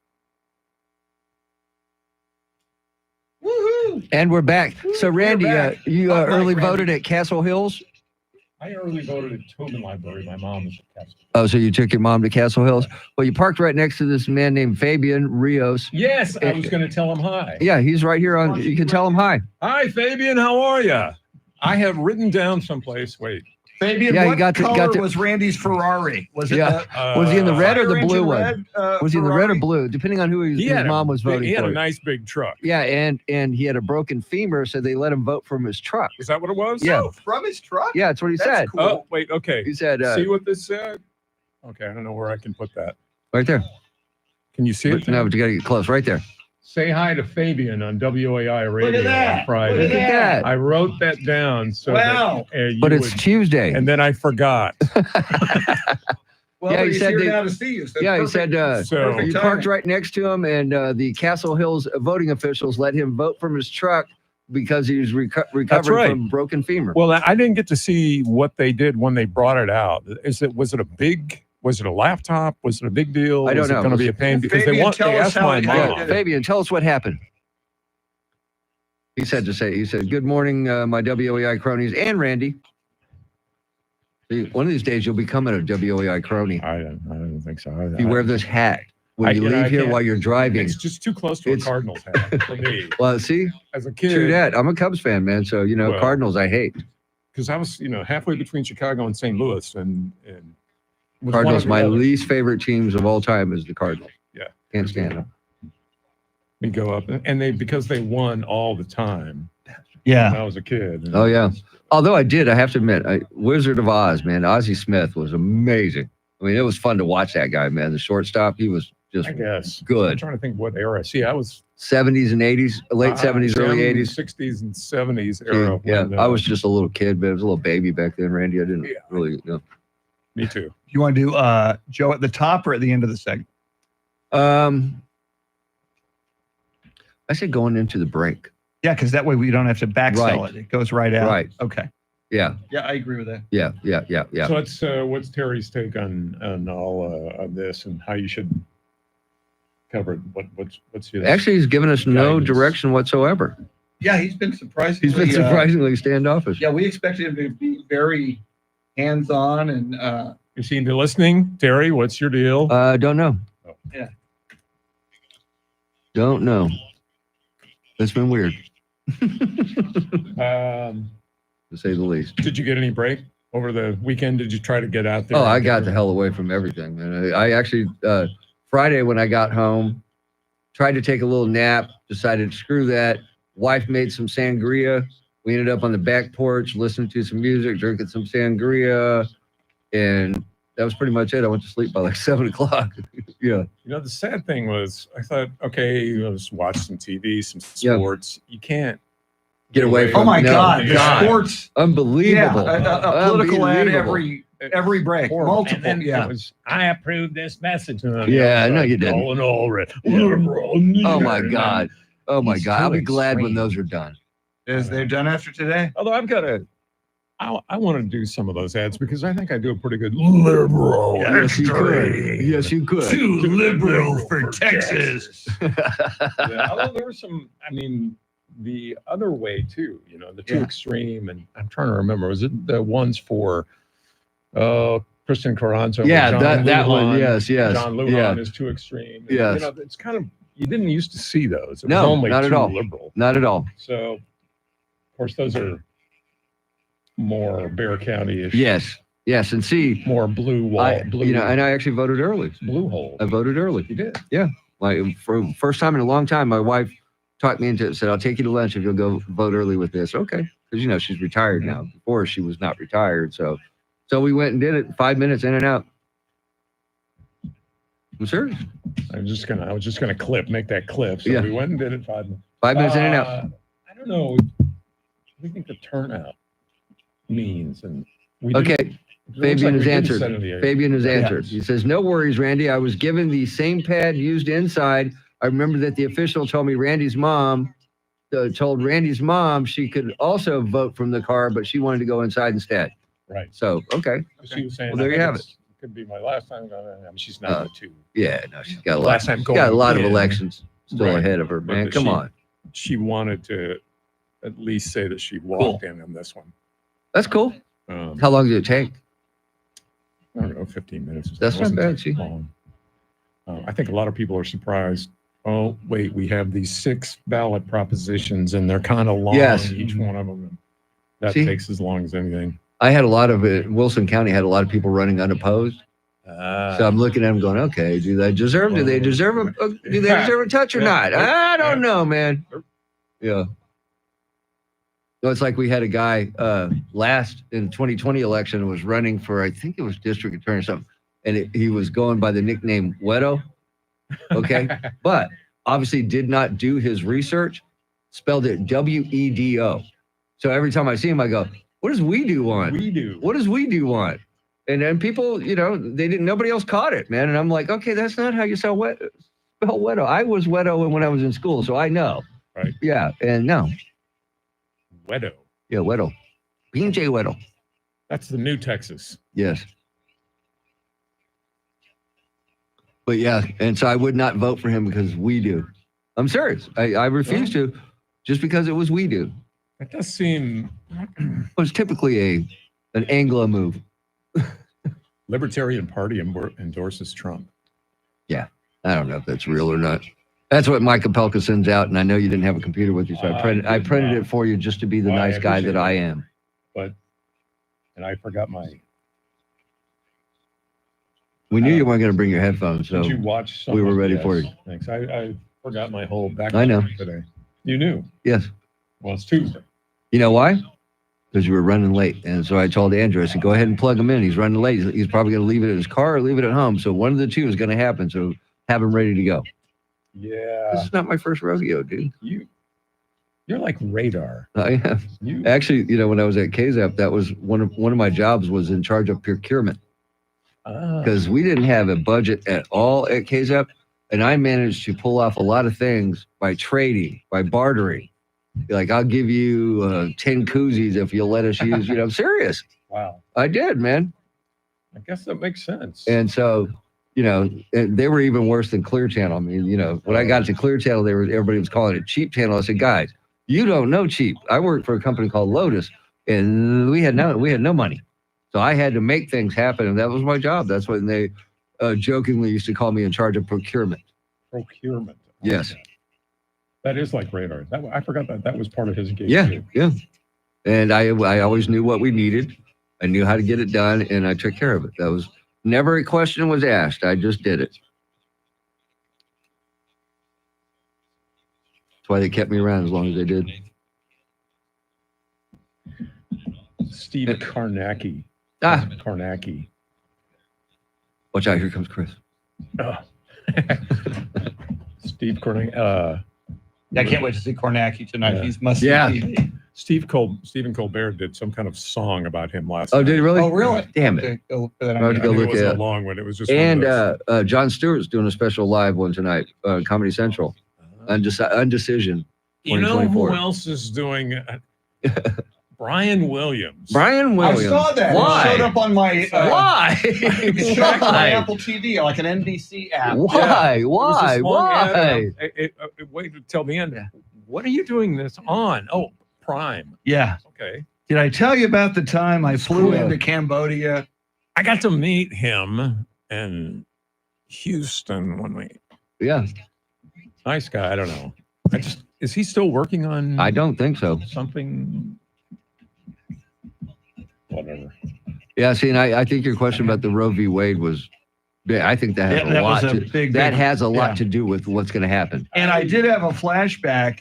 I remember in 2022, Opelka talked about the red wave, and it's coming tonight. And it's, I mean, so, which is going to happen? Trump outperforming the polls as he did in each election, or 2022 and a continued backlash regarding Roe v. Wade. Those are the things when they talk about weighted. Yeah. We WEIGHT. We weighted this, and Yeah, they voted yeah. more, and the uneducated. Well, is it going to be the 65 plus women? Yeah. And that could That granny gap. because they're the ones also that remember. That's the granny gap. That's the They granny gap. remember before Roe Yes. v. Wade. Yes. And they, know how important. Well, I'm going to turn these off for a second, people. Yeah.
San Antonio's first news on Election Day in America. Our full team coverage rolls on. Randy Beamer in studio. In just a few moments, we will check in with Joe Pags of the Joe Pags Show. Charity McCurdy, Mr. T, Tim Merriman. I'm Chris Duell. And Randy, before this half hour is over, we will each predict when we will get a call. Oh, in will this election. you? Well, You will and do that. as will you. We will put your feet to the fire. I don't, well, let's wait till the end of the hour. I think that's going to be the toughest thing. I do think what we're overlooking right now is, well, first of all, encouraging people to get out and vote. Yes. And that we are going to get a sense of the House and Senate, and we have kind of forgotten how important that is right now. And whether it's coattails or not, whether the effect of Harris and Trump will have down ballot or not, but there has been more than $200 million spent in Texas on the Senate race. Just on the Senate race. Obviously, if you watched any TV at any time, you know millions of dollars have been spent. But we may know all of that before we know about the presidency. And we could know whether it's split, whether it's not, whether it's all Republican, whether it's not. And so those are the kind of things going into it that if you don't think we're going to have a resolution of the presidential race tonight, we may not for a few days or how long. The rest of it, a lot of it is going to be decided. Charity? There's my mic. Okay. A lot of people are focusing in Texas on the Senate race between Ted Cruz, Colin Allred. But nationally, Beamer, what Senate races specifically do you have your eyes on? Well, there's the John Tester race in is it Montana that Tester, Sheehy, longtime Democrat in a Republican field where they've also spent tens and tens and tens of millions, very unusual for that size state. And I think some of those on the East Coast as well. I mean, I don't know. By that time tonight, early on, we could find out that there's a surprise or two there. It all depends, I think, on whether there is that thing that Democrats are hoping for, the gender gap.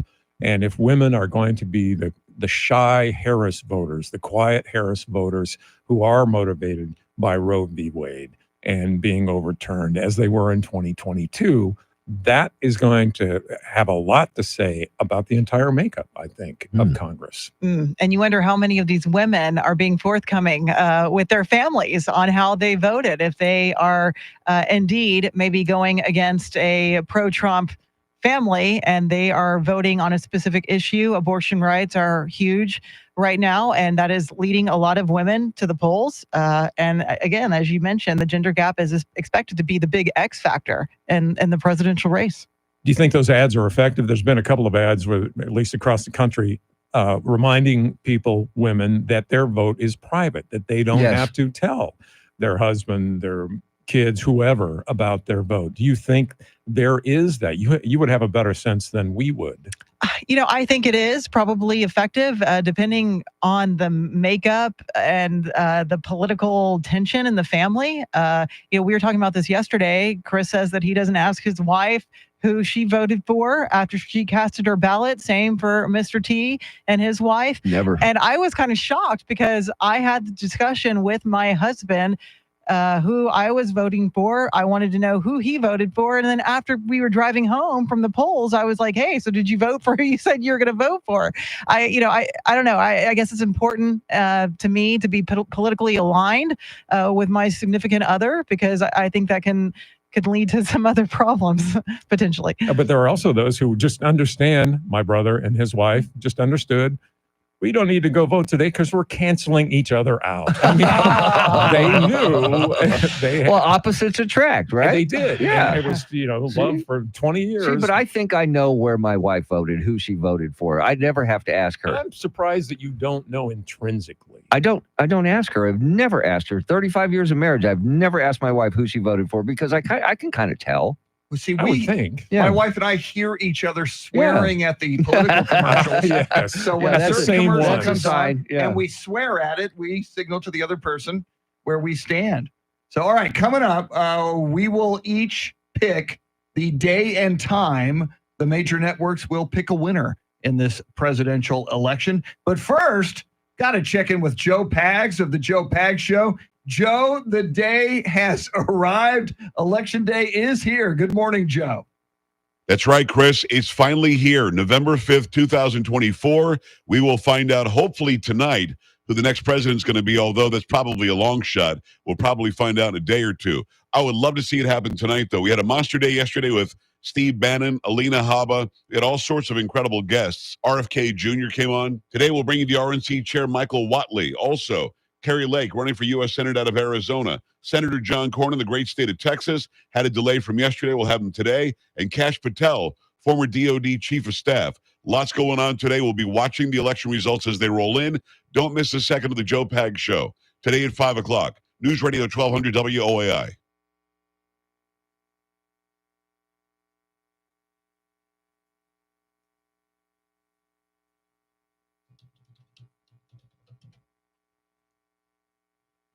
She, since then, she's opted out. She doesn't want to see it anymore. Really? Yeah. Just burned out? Yeah. Yeah, see, when we go out to dinner, we talk about other things, you know. That's the thing with news. Although, but we're inundated with it every day. News, you have to be straight on the air and not want to say anything. So sometimes news people will vent. Yeah. Sure. Right. I'll vent sometimes about, things, but normally that's not the topic of conversation, man. Especially these days. Yeah, no. It's like, because hey, let's get God forbid somebody sitting next to you hears you talking and then you end up in a fight. That always happens. Yeah. Well, you just go to bars a lot. No, I don't go to bars anymore. No, Restaurant bars, yes. What's there's one on 181. Maverick? Real old Texas looking bar. There's pool tables in it right off.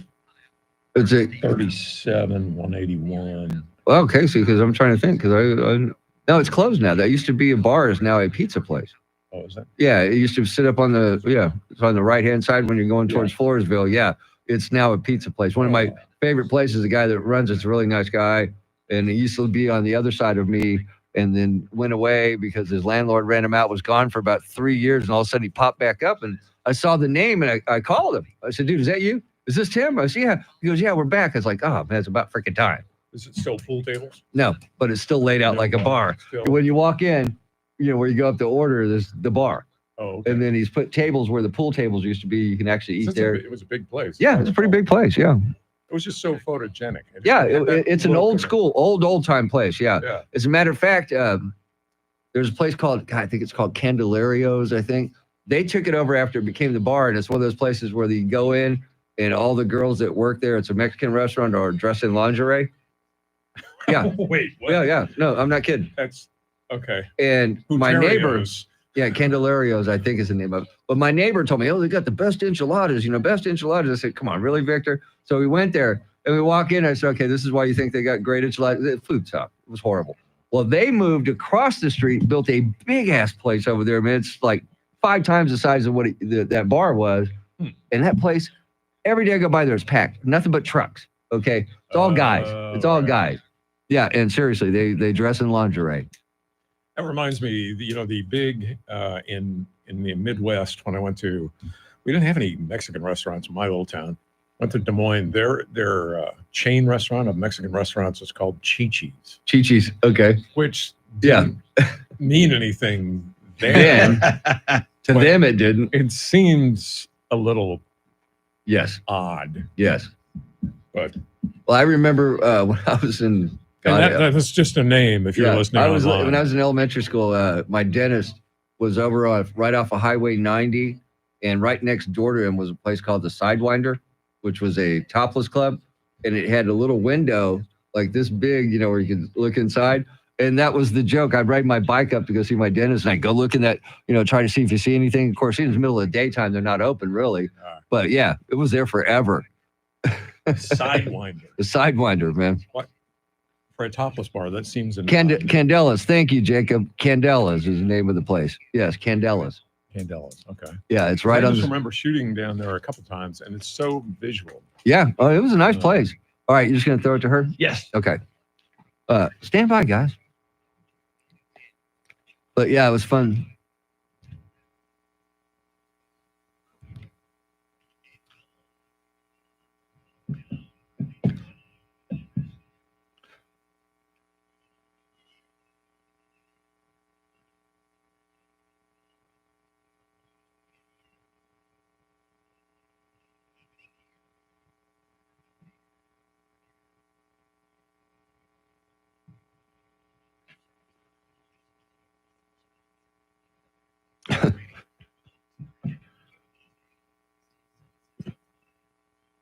When will we know who the next president is? Randy Beamer goes on the record next. First, Charity, what stories are you following?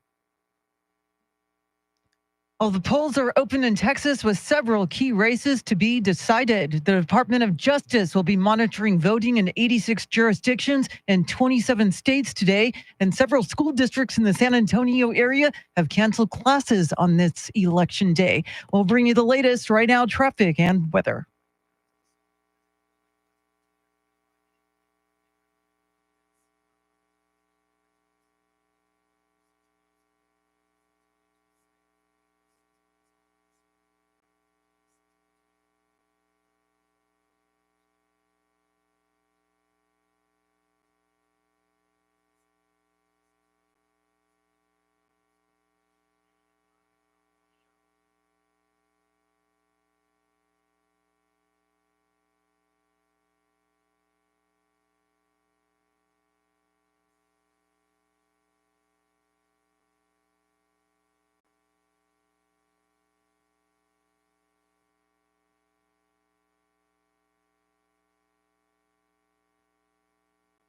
Partly cloudy, partly sunny today. Highs in the mid to upper 70s. Overnight lows in the low 50s. Tomorrow, sunshine. Highs right around 80 degrees. And on Thursday, rain with thunderstorms in the evening.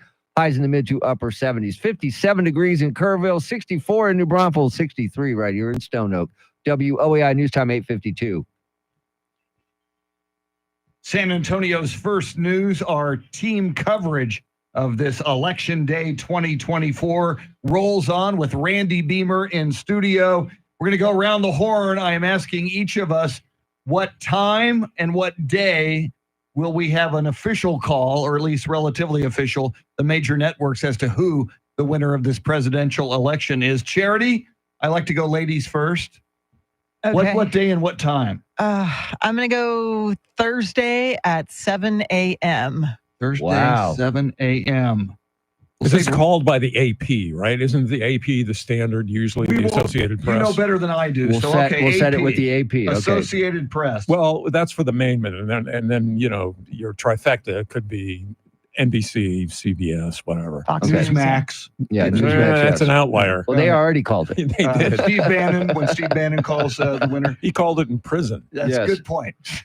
So, Randy Beamer, what day? I have and what time? no idea, but I will say tomorrow afternoon, there's going to be some county commissions and boards that will try to throw wrenches into it by not certifying the election as they're mandated to.